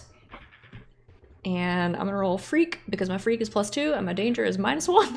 Yeah. Okay. So please be good. Please, I need one of you to roll. 13. Yeah, that do. Heck yes. That do. So reality storm. I like the idea here of you take the mallet and you feel it is an incredibly light. This thing is not going to do any damage. Oh, However, Lucas. you commit to it and you swing, and Lucas, you feel this energy begin to course along your mallet-shaped body now, as this hardening psychic field that hardens like granite around you. And you're pink now. And you're pink now. All right. As the mallet slams into Dr. Ian and sends him sort of flying across the room and slamming into the far wall after having just released that burst of energy. And he's going to take a powerful blow from that and mark one of his conditions. However, at this point, as before he gets a chance to, I think before that happens, you hear something from behind you, as suddenly, just white-eyed, you see bashing through, not the hole that he came through, but another hole is created next to it. Lambast just comes charging through the wall and slamming through like juggernaut style, one wall and then another, and comes just erupting into the mayor's office, sending shards of debris and plaster and wood in every direction, causing you to shield your eyes for a moment. And as he is just on this rampage, just smashing and throwing wild haymakers around the room, you're not even totally sure that he's conscious. You see a flash of blue flame as Dr. Ian stands up. He's going to mark the angry condition. And as he stands there and you see that blue flame just whelming around him, you see Ian look at him for a second. And Ian comes running up and goes to throw a wild punch at the doctor, who holds up a hand, and you see begins to take the impact. And then you see this pulse of energy come off him. This fire just pulses for a second as he holds Lambast's fist in the air, catching the impact. And you watch as his body almost seems to change. His muscles begin to expand. His shoulders begin to broaden. That fire takes on a darker tone and becomes a little more subdued in its appearance. As you watch Dr. Malcolm change, you watch him evolve in front of you. And he reaches back and he sends a similar haymaker towards Lambast, sending him flying into the far wall with a single punch, causing more destruction and debris as Dr. Malcolm comes rushing towards you, Olivia, going to attack you. What do you all do?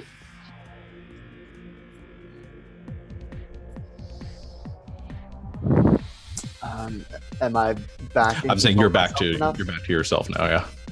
Yep. I think I want to, seeing that he is going for Olivia, I'm going to invoke my Bull's Heart Defender move, which lets me roll plus danger instead of savior to defend them. So even though he kind of just stopped me cold, it's still like, nope, you're not going to let you do this. I know how to do one thing and I do it real good. And so interpose myself between him and Olivia. Okay, so you're rolling to defend? Mm-hmm. Okay, go ahead and make your roll. And yeah, you do danger instead. Yeah. And do I get... Is this technically targeting Fantasia? Yeah, because you're defending her. So I'll say you get your +1 there. Would influence also add here? Because it does just say add 1 to all rolls that target these people. Sure, might as well. You failed on so many rolls now. I don't see the harm in it. Yeah. Watch as the +2 is that gives me a 12. All right, nice.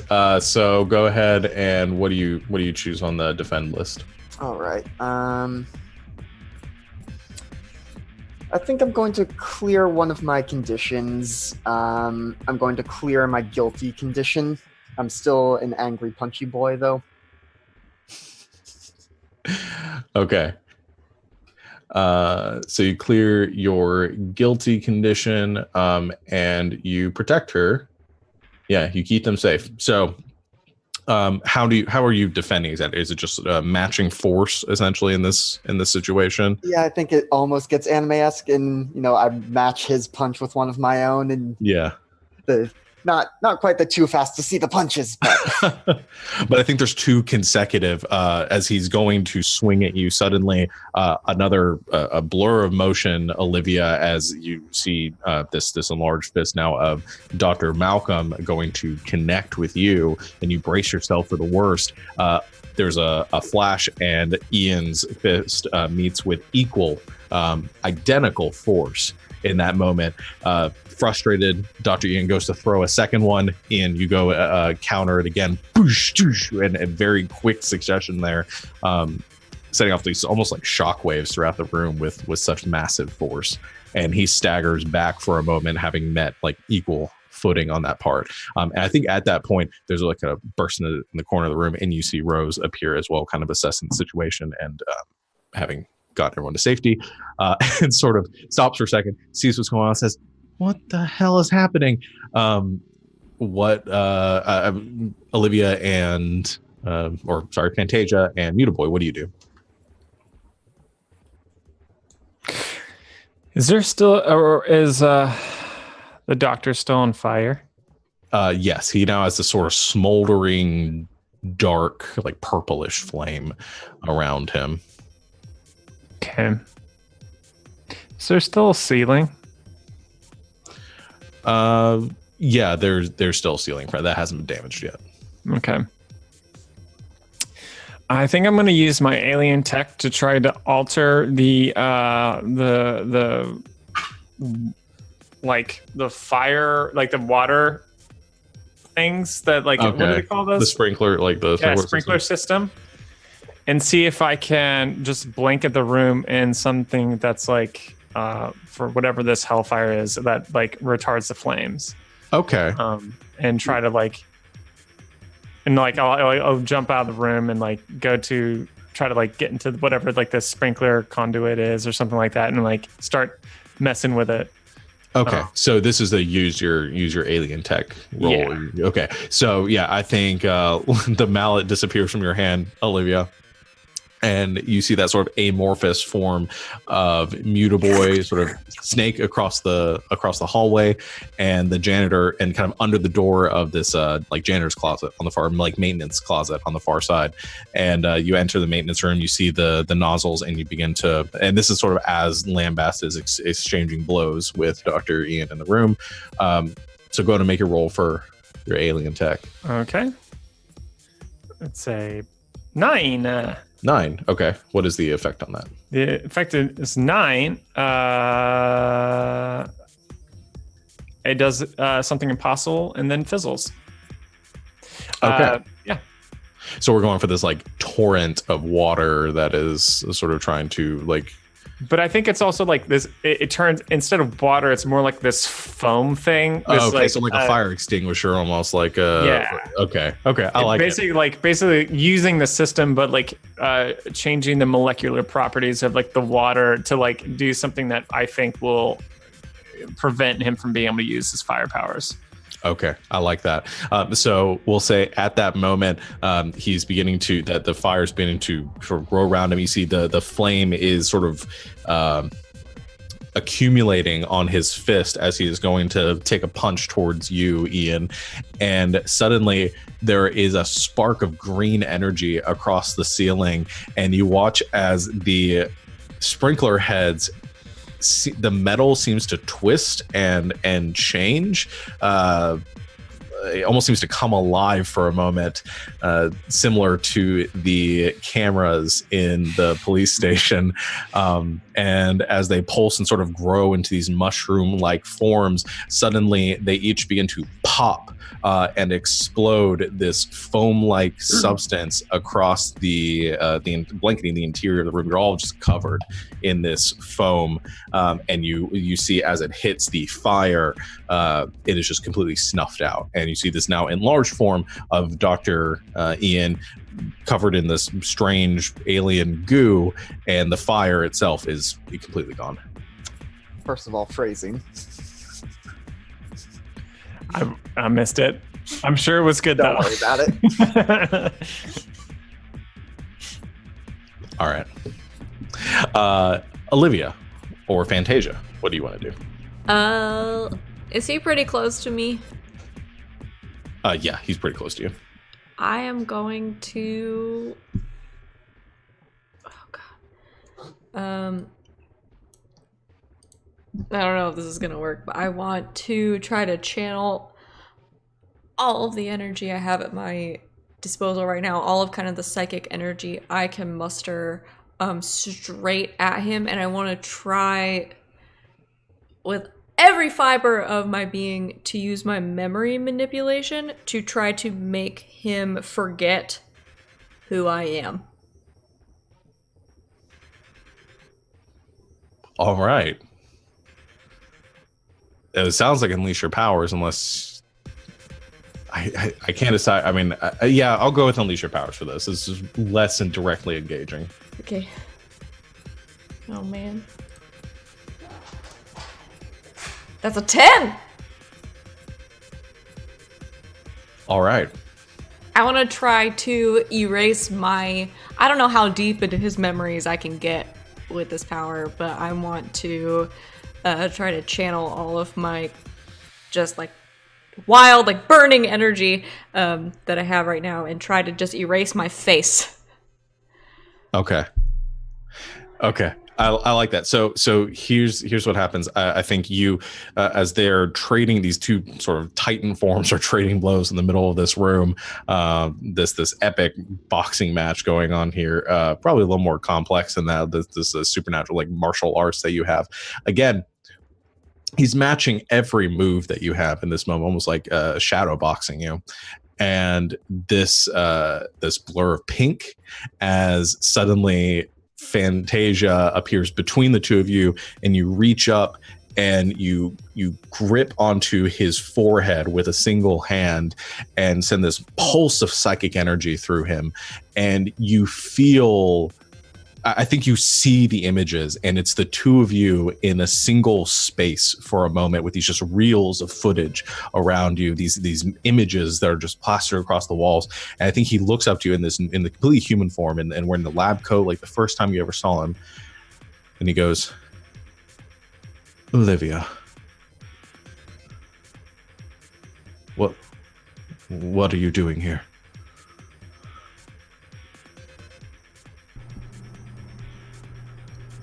Stopping you.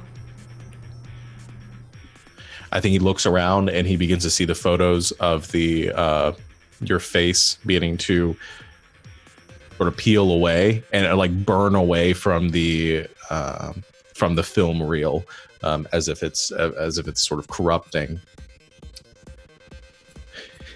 And he just shakes his head and says, "You failed experiment.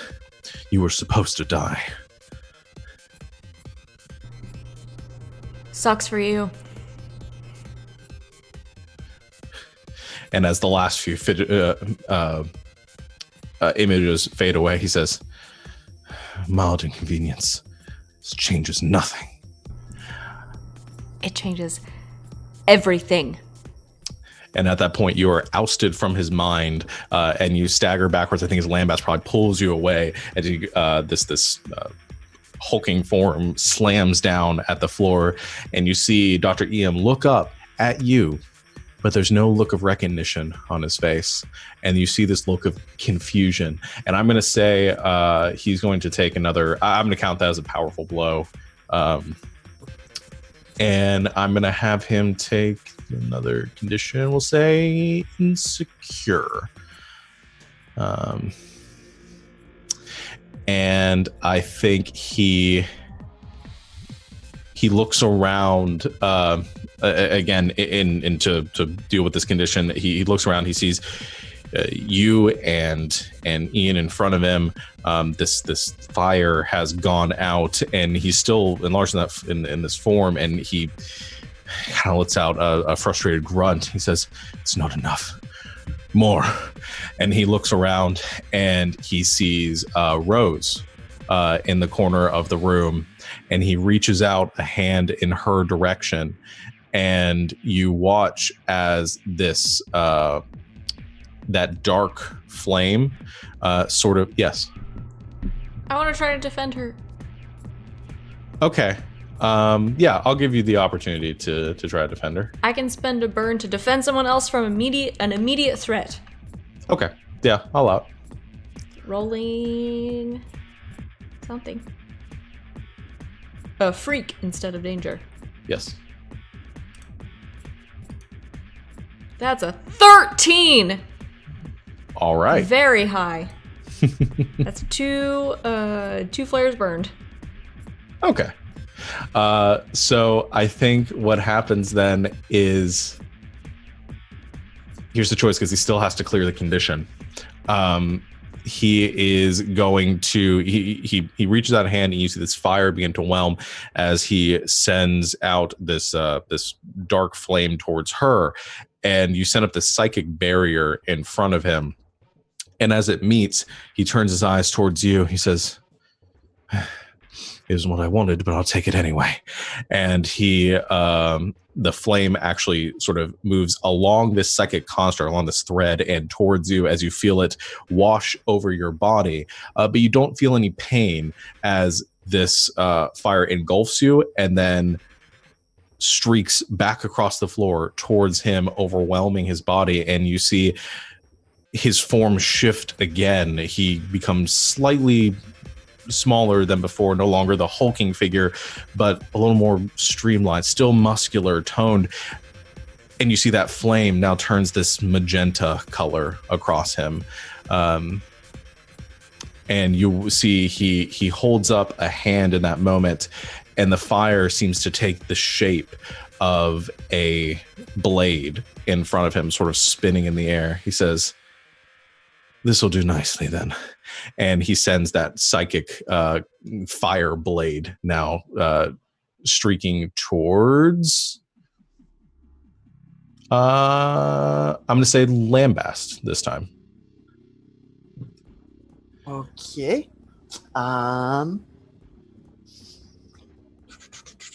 think what I want to try to do, and I'm not entirely sure what role this would be, but making use of my martial arts, knowing some disarming moves. And obviously, it's not quite him wielding it himself, but trying to intercept the weapon and maybe turn it back around on him. At the very least, stopping it from hurting me or any of my friends. Okay. We'll say you can do the... We'll say directly engage. This sounds like directly engaging. Yep. All right. And I just need to double check. Okay, no, one of my moves I have, when I have Angry Marked, I get +1, but that's to unleash my powers, not to engage a threat. Okay. Yeah, I just have to double check, because I realized it's been a month since I've played as Ian. What do I do again? I hit things. So, yeah. Threat, that is a 7. All right, that hits.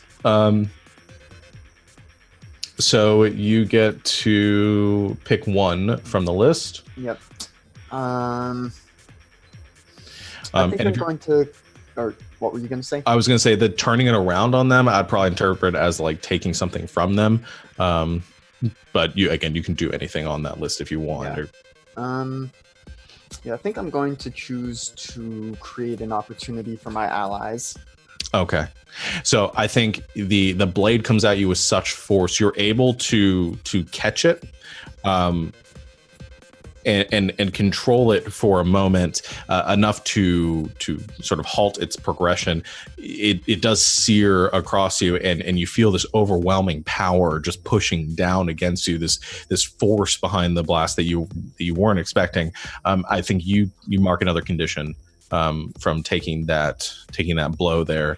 However, you do create the opportunity for your allies, as now it appears that Dr. Malcolm or Dr. Ian is currently off kilter, off balance a bit, trying to gain control of these new powers. I want to go back to Mutaboy. What are you doing? Is Rose still here? Rose is. She's still safe in the corner of the room currently. Does she have strength, or is she just like, better than the average bear, but not necessarily like exceptional? No, she's entirely a normal person when it comes to strength. Okay. So what I'm going to do, inspired by the nunchucks that she has, I'm going to turn into like what would be two spiked maces, but connected with a chain. So like Morningstar nunchucks. Okay. And I'm going to, because I can fly, that's the thing I never do. Yeah. I keep forgetting I can do that. I'm just going to hover right next to Fantasia. Okay. You see these Morningstar nunchucks now hovering directly next to you, another weapon in your arsenal. Depending on if you're going to use these to directly engage Fantasia, then I think we'll try this again with the using Unleash Your Powers to see if you can give that assistance. Yeah. All right. Rolling Unleash Powers. It's a miss again. 6. Do we have any team points left? I can't use them anyway. Doesn't matter. Yeah, if one of you wants to use a team point to try to assist. How many team points do we have? We're at 3 right now. I've got 1. I've got 1 flare left too.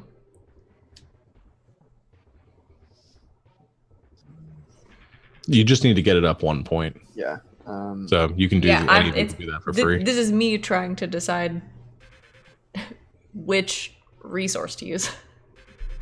I say use team. Keep your flares. And maybe even I could use this in just for a moment. I'm able to turn the blade on the doctor to make him, have to adjust his stance or something. Sure. You could twist the chain around the blade. Yeah. If Lambast wants to assist here, you can spend the point. Yeah. And you because you are exceptionally good with weapons, apparently. So maybe it'd probably be better in your hands anyway. Sorry, I'm playing the game of I haven't had moves, and all of a sudden I have like 4 of them now.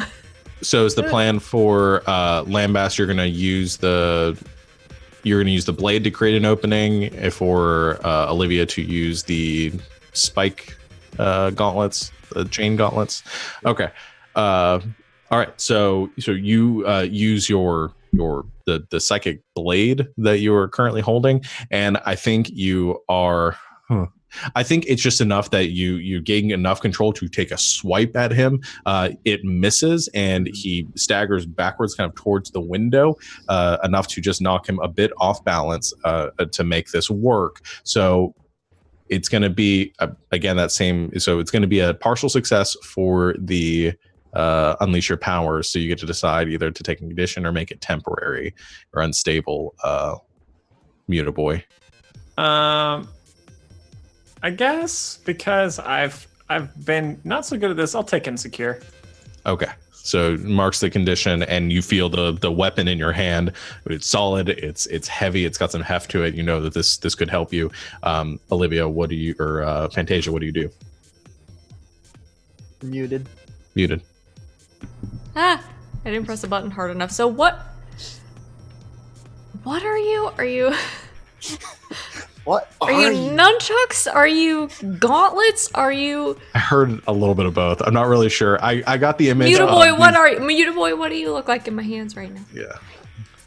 So basically, here, 2. All right. So imagine 2 nunchucks connected as chain like they normally are. Okay. But at the ends of them also have these big balls with spikes on them. Okay.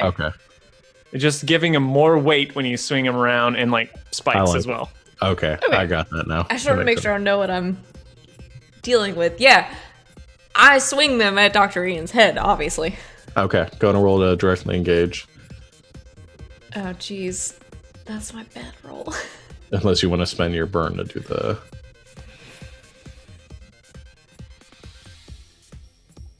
It goes from being a -1 to a +2. I think I have to. It's pretty good. Oh, geez. Okay, I'm gonna use my last flare to use Reality Storm to channel a destructive burst, so I can roll Freak instead. Please be good. That's And okay. you That's get a a 9. +1 for... That's no +1. That's a 10. That's 10. a full hit. Full hit. Okay, so you get to choose 2 from the list. Resist or avoid their blows, take something from them, create an opportunity for your allies, impress, surprise, or frighten the opposition.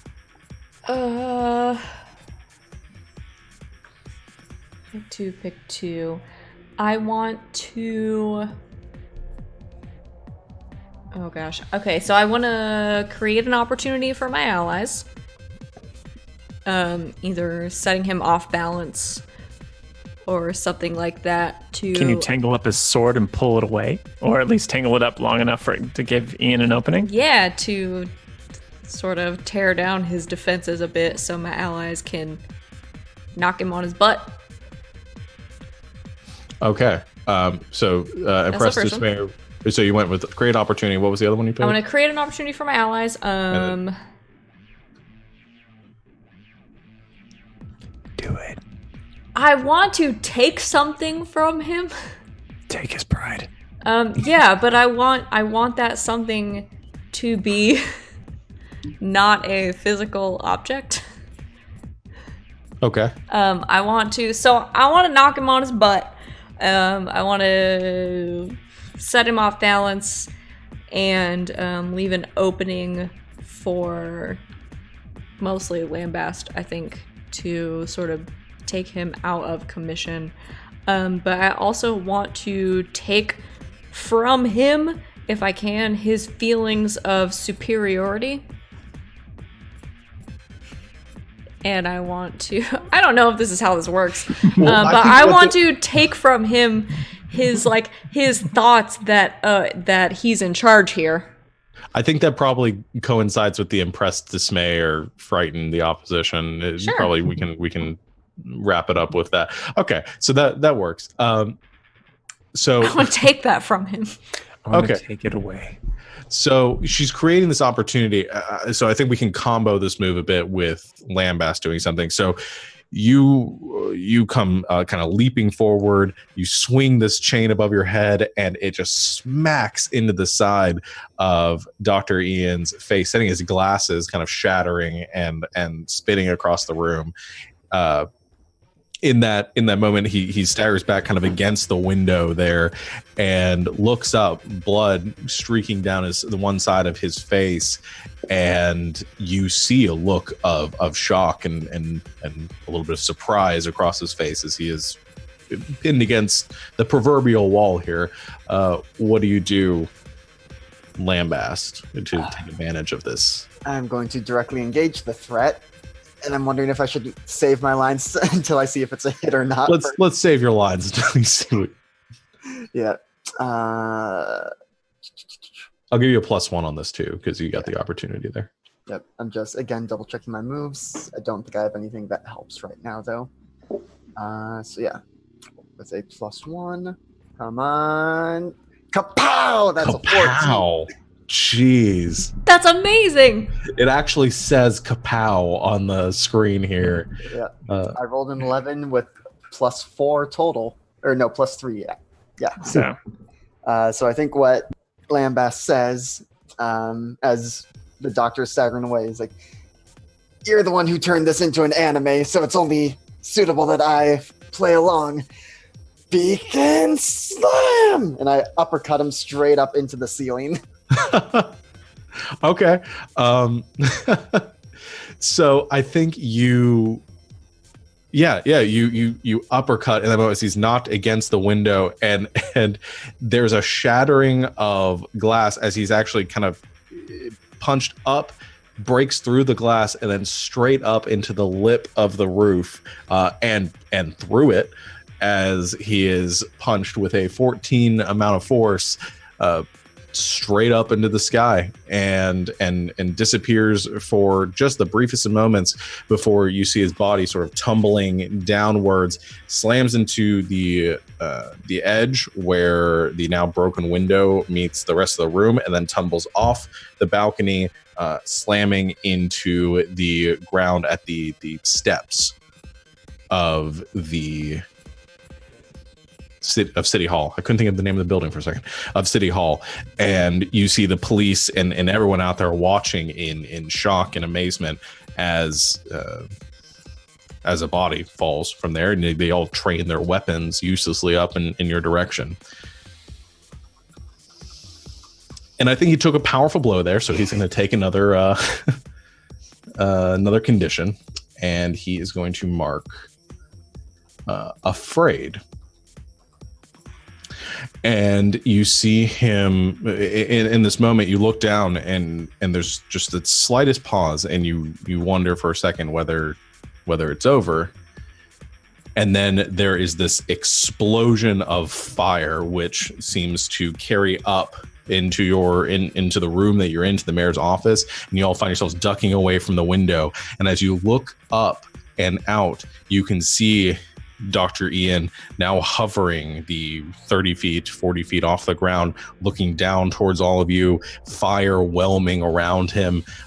Now dozens and dozens of these spinning fire psychic blades just encircling him as he lets out a roar of frustration. You see this look of fear in his eyes as he just channels all his powers of destruction down at all of you. And as he looks down, he says, "You will all die." And he's cut off in that moment, as without any of you realizing it, there's another person standing in this room with you. Two people. You see a tall man, about late 20s, early 30s, very broad shoulders, wearing a looks to be a suit, a golden suit. And a woman standing next to him, not more than 19, not much older than you, that with long sort of brown hair, sort of bookish glasses. She looks up at him, gives a nod, and you see the man in a flash lunge forward. There's a streak of gold as he sends out this blast of energy from his hands that connects with the center of Dr. Ian's chest and sends him streaking and flying out over the pavilion across to the courthouse, where he slams into the top of the building with an incredible impact. And the man just sort of hovers there for a second before turning back towards all of you and says, "I think we have it from here, kids."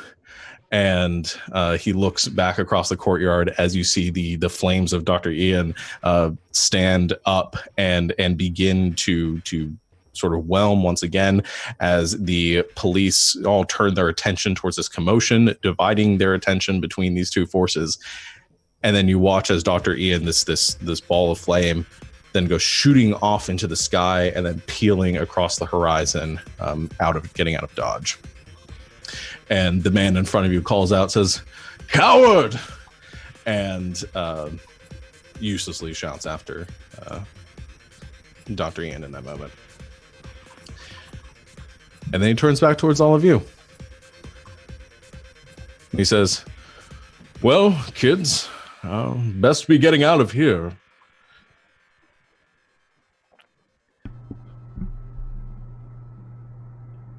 Wait.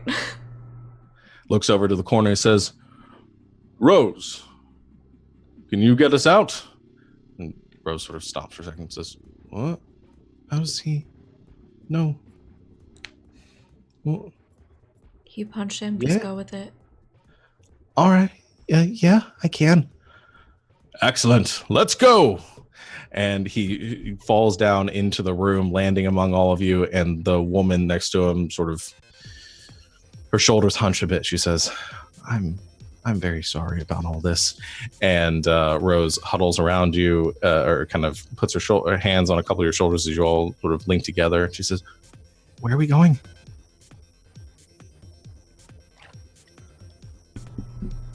I guess the sanctuary. It's kind of all we got left. All right, let's go. And with the sirens wailing and the sound of the police growing closer, you all disappear. And the panic falls behind you. And you return to the sanctuary. Now with this golden suited or golden clothed man and girl with you, immediately the man in front of you begins to sort of walk around the room, looking in the corners and inspecting, kind of lifts up the couch at one point and puts it back down, and says, smaller than I expected. Yeah, it's for normal-sized people. What? Who are you? What is this? What? Oh, I suppose I should introduce myself. I'm not sure if you can call. I haven't gotten to do this yet. You can call me the Golden Duke. Good, right? How bad would it be if I punched him right now? Super bad. Please don't. He seemed like a duke, like a number 2 or something. It's a dookie. Eh. That's a good goof, Lucas. So Goose that laid the Golden Duke? Is that this thing? And I think the woman nudges him and she says, all right,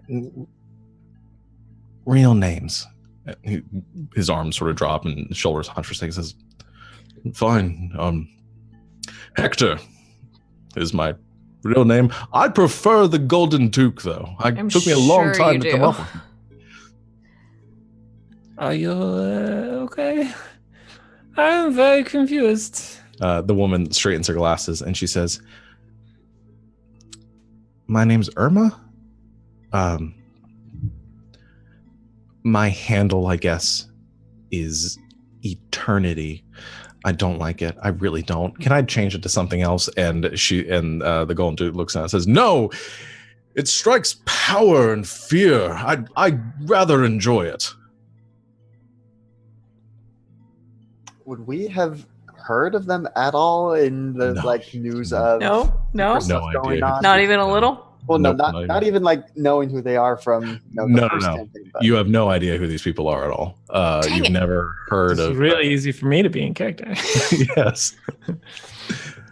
Cool. Well, thank you very much for your help back there, but I'm sorry, the last several times we've met people with powers, we had to kick their butt, so is that what's going to happen very soon? Also, you guys are like adults, like real adults.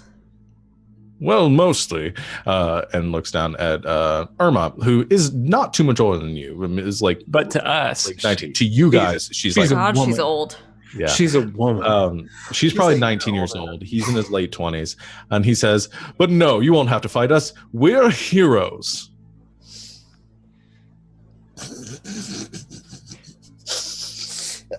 As soon as Ian starts laughing, I start laughing.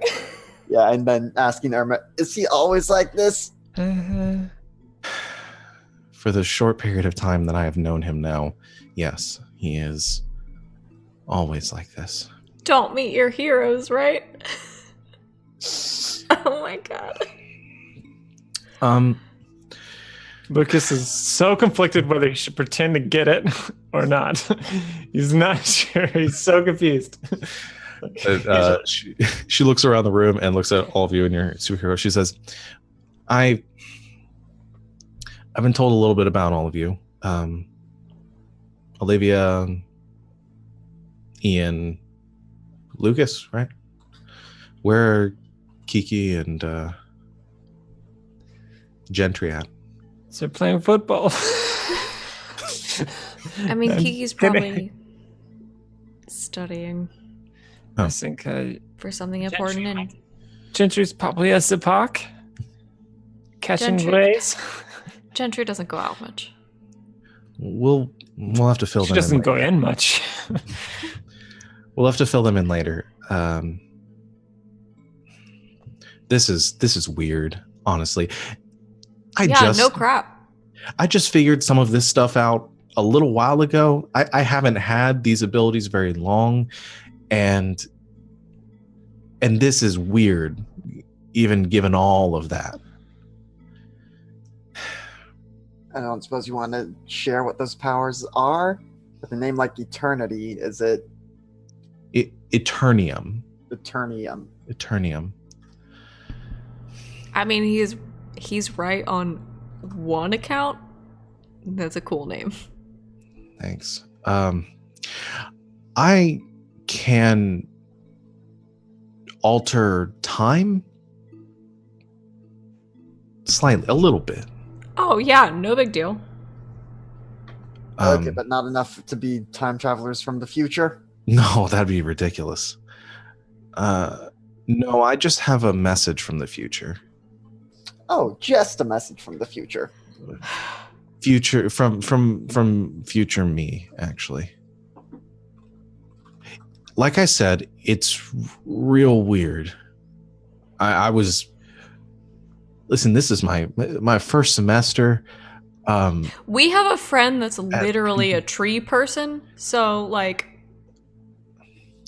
I just want to go back to my dorm, to studying, to getting my history major, and forgetting that all of this even exists. But I can't, because every time I go to sleep, future me is there telling me what to do. So I guess I'm committed to this, or else I'm never sleeping again. And apparently you kids are fundamentally important to everything that's about to happen, which I can only tell you small parts of. All right, so we don't ruin our own futures and time paradoxes and... I keep getting lectures about that. I don't... we all watch Doctor Who, okay?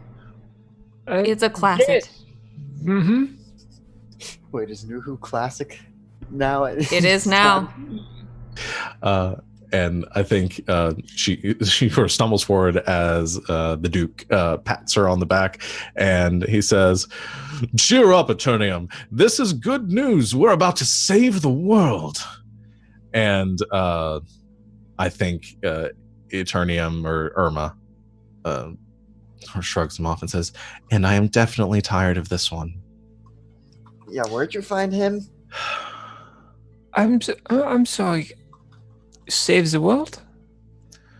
Something like that. Is Well- the world in danger? Yeah. I mean, if you can believe the things that I'm dreaming, maybe, or I'm just crazy. And but anyway, I future me told me to tell you, or to find you, and help get you on the right path. You weren't supposed to encounter Pandemonium today. That's the name of the guy that you were fighting. That's what he's calling himself? That's what he will call himself. Oh my god, what a douche.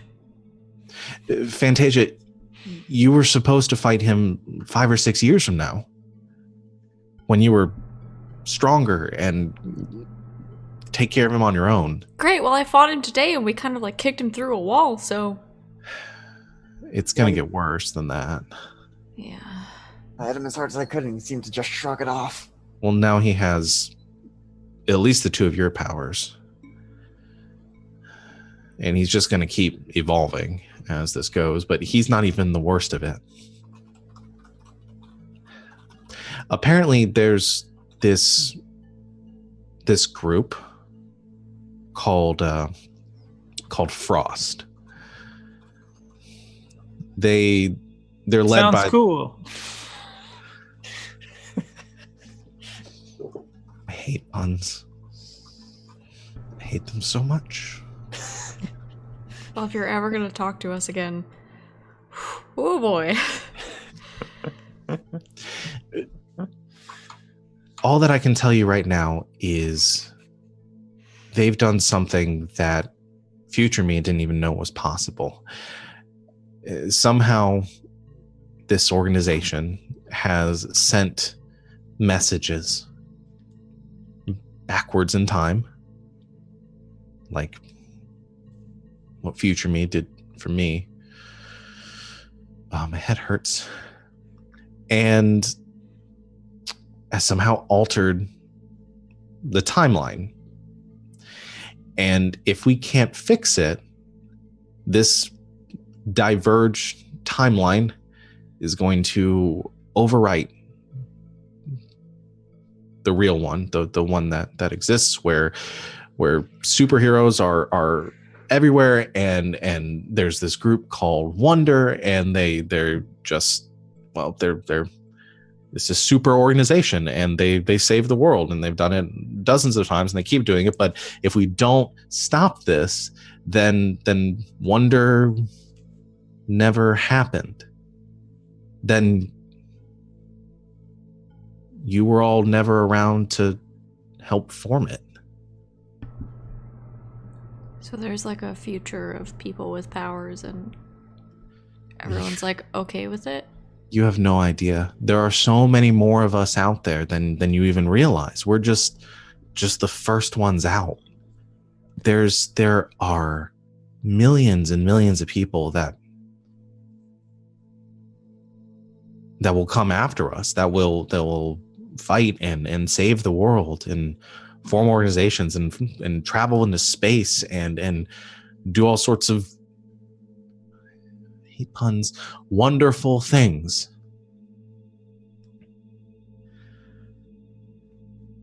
But if we aren't there to stop it, then, well, I don't know. Future me doesn't know what's going to happen, but it could be really bad.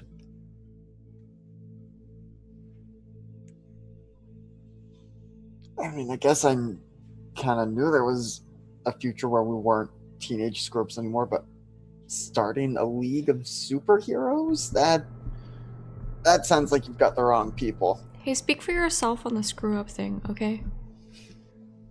You aren't the only ones. You, the Golden Duke, and a few others are the first ones to sort of get the thing going. And his great grandson is still at it, carrying on the same stupid name. I can only imagine. But this is like 300 years in the future. This is so far ahead that there's no way to know what's going to happen between now and then. The smallest things could change it just drastically. No That's pressure. Yeah.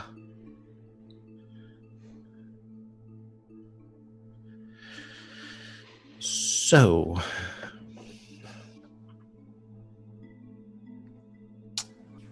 is there anything that your future self knows about someone who can be a little bit persuasive, or perhaps influencing others, or controlling people, maybe, against Seville?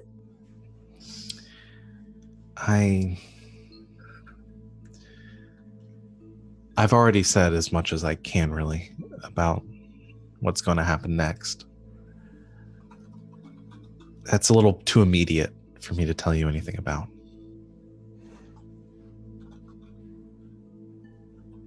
You'll get it. I mean, you don't even know the half of the things that you're going to do.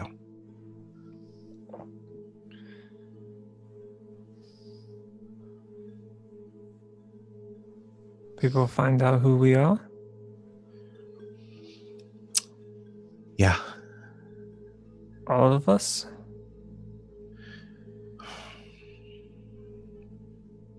In the future, this is the start of it. There are books written about each and every one of you. Awkward.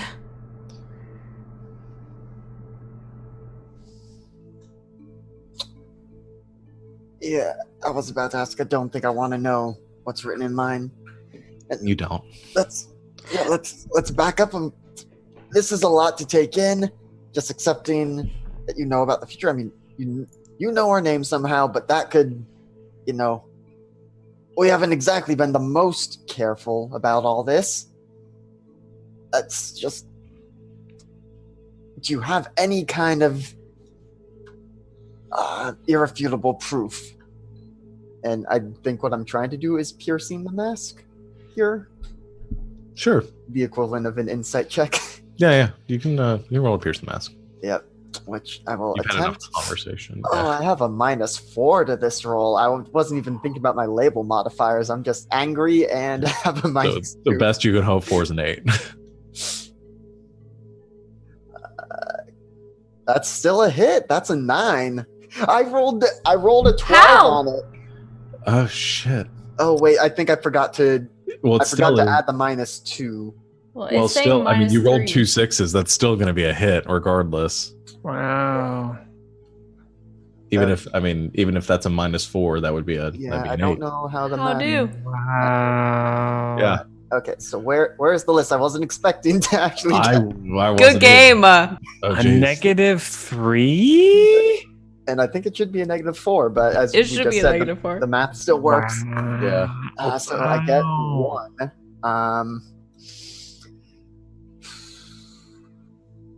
Yeah, I mean, I think in character, what I want to try and do is, what are you really planning? Get some kind of assurance that this isn't just pulling our leg, trying to pull one over us. Okay.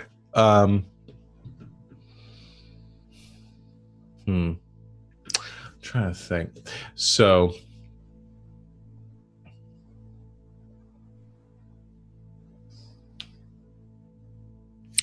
I think she says, I don't have anything to show you. They can't send anything back. That if I had a picture or something, I'd be very dramatic, and I could show it to you right now, but I can't. I only have the words that future me sent back. But what she told me is this, that there is a future out there, brighter and more amazing than anything that you can imagine. And it all started here in this basement of this school, in this remote corner of the world. Not so remote corner of the world. And what we're going to do, and what I'm going to help you do, and what future me and this big idiot is going to help me do, is make you into the heroes that we know that you can be.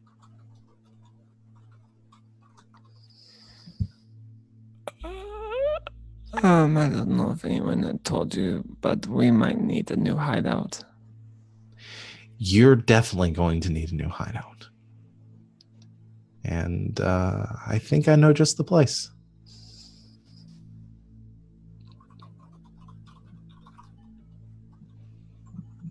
So, are you in?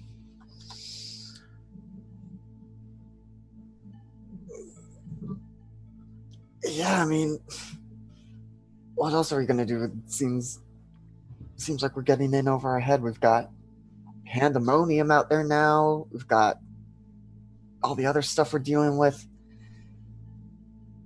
It might be time to call in some bigger guns or get help. This is a lot for us. It's not like you're playing football anymore, right? Yeah, no. Somehow I doubt football is going to work into this new schedule we're finding ourselves thrust into. I really hope Kiki can join. And Gentry. Of course we're gonna bring them in. How can we not?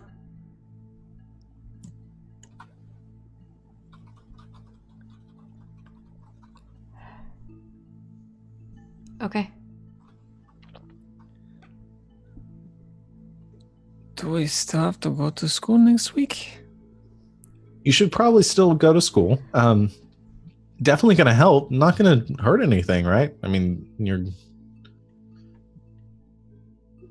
And she sort of straightens up, but she says, "Stay in school, kids." Please.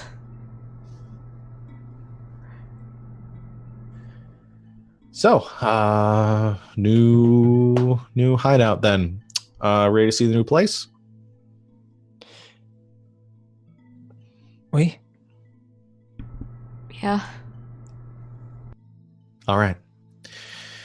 And the Golden Duke sort of reaches into a pocket and pulls out a slip of paper and hands it over to like a folded up picture and hands it over to Rose and says, "Well, why don't you take us there, Rose?" And Rose takes it and says, "I really don't like this guy." Opens it up, looks at it, looks back. Here? That's right. Okay. And she folds it back up, hands it to him, puts a hand on everybody's shoulder and says, "Everybody ready?" I don't know how I possibly could be. I guess. All right. 3, 2, 1, go. And there's a lurching sensation, and you all vanish once again, leaving behind an empty bunker in a mostly intact school at the edge of Beacon City, where you can hear the sirens in the distance as the wreckage of the scene left by Pandemonium sets in. And that is where we're going to end our session here for tonight. Yay! I'll change it to some other music. So no time travel. That would have been silly. We're going to 1994.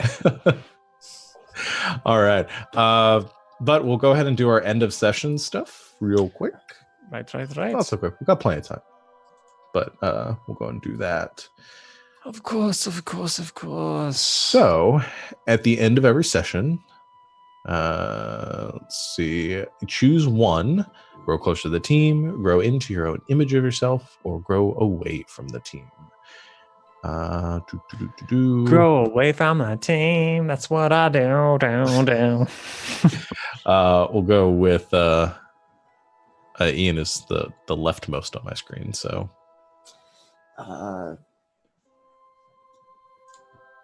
Just thinking, I have a feeling I know what everyone is going to answer, but I'll just say I am going to grow closer to the team, feeling closer to Olivia, then some bonding going on there.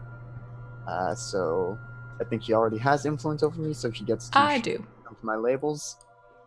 Yeah. Oh, goodness. It's 1 up and 1 down, right? Yep. Hmm.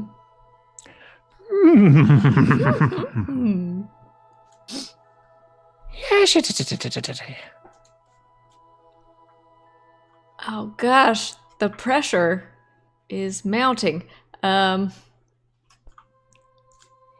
going to shift your savior up and your freak down. One. Yeah. All right. And I'm going to go ahead and, because the other part of that is mark potential or clear condition, I'm going to clear my hopeless condition, Okay, which I took when I grabbed onto the psychic sword. makes sense. How many conditions did you end with, by the way? Because you got hit a I'm lot. back to 1. I was able to clear a few, Okay, dang. good. but started at 1, ended at 1. I have 2 Good. still. Okay, so Olivia, you're next. What do you Oh want? goodness. Okay, well. Yeah, I'm gonna mirror that and I'm gonna grow closer to the team and say Ian made me feel welcome. Alright, let me pull up your sheet. Oh geez. Label shift. Yep. Oh. Yeah, this is much harder to do on the spot than I was expecting. Right? Yeah. Revenge. Yep. Because, I mean, there's a part of me that wants to lower your danger, but that puts it at a -2, which Well, it feels- was at a -2 before, so. Yeah.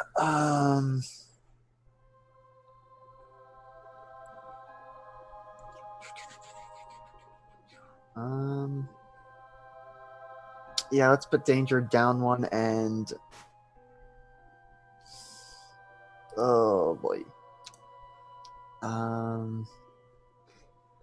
Alex wants to give you freak +1, but I think Ian wants to give Olivia mundane +1. Okay.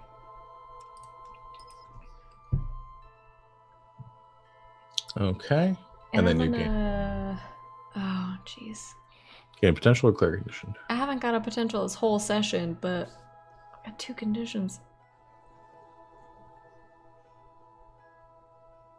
Nope, I think they're gonna stay. I'm gonna gain a potential. Okay.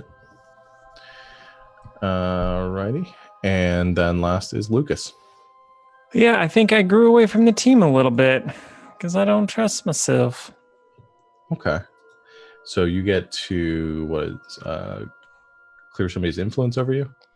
Yeah, I'm gonna say I've got the only one that actually matters because I got Kiki and Perennial and Ian, and Ian's the Well, only no, one they who's clear somebody who clears their influence over you. So Oh, well, then I'm gonna say Olivia because she was team leader. Oh no. all right. No, I'm the one who booted you down the hall as a giant tank. Can I You already- change my who I want to kiss before my doom comes for me? Never. Just kidding. Need to repair your relationship. It was you. It was you all along. All right. So that's everything. Yeah. I always feel like there needs to be something else, but that's it. So thank you all for playing. Thank you everyone out there for watching. I don't have the chat up, so I don't know who's out there, but thank you for those of you that were. We will be back in 2 weeks for the next installment of Wonderworld run by Ryan, where we will talk about none of this. I'm sure we'll talk about it. We will, but we We won't should learn. find out where the base is. Yeah, we're gonna talk about that as a team, but that'll be it. Again, thank you all there for watching. Make sure you go to all of our places and like and subscribe to the things. Especially, again, if you want to listen to any of our podcasts, go to iTunes or Castbox, like us, subscribe there, leave a rating. The more traction we get on there, the more that helps us. So please go do that. And also, I've learned that if YouTube and stuff, subscribing is great. We love subscribing and definitely subscribe. Apparently, comments are really, really big. Yeah. And we only have a very few amount of comments on any of our videos. So if you're watching on YouTube, leave a comment. just say cool. It doesn't have to be, amazing. Just say cool, or try not to do mean stuff. But like, Just comment and say, I like this. Yeah. like I like this. It doesn't have to be well thought out, but it apparently makes a really, really big difference. So Yeah, the more you interact with us and engage with us, and the more we know you're out there enjoying this. So the more we can continue to do things. The more the internet likes us. Yes. And the more the internet likes us, the more we can use our powers to influence it for our various purposes. We gain lots of powers. We will see you soon, probably tomorrow, for some more streams. But keep an eye on our Twitter until then. And until next time, good game and good night, Internet. Good night, internet. Get swole, internet.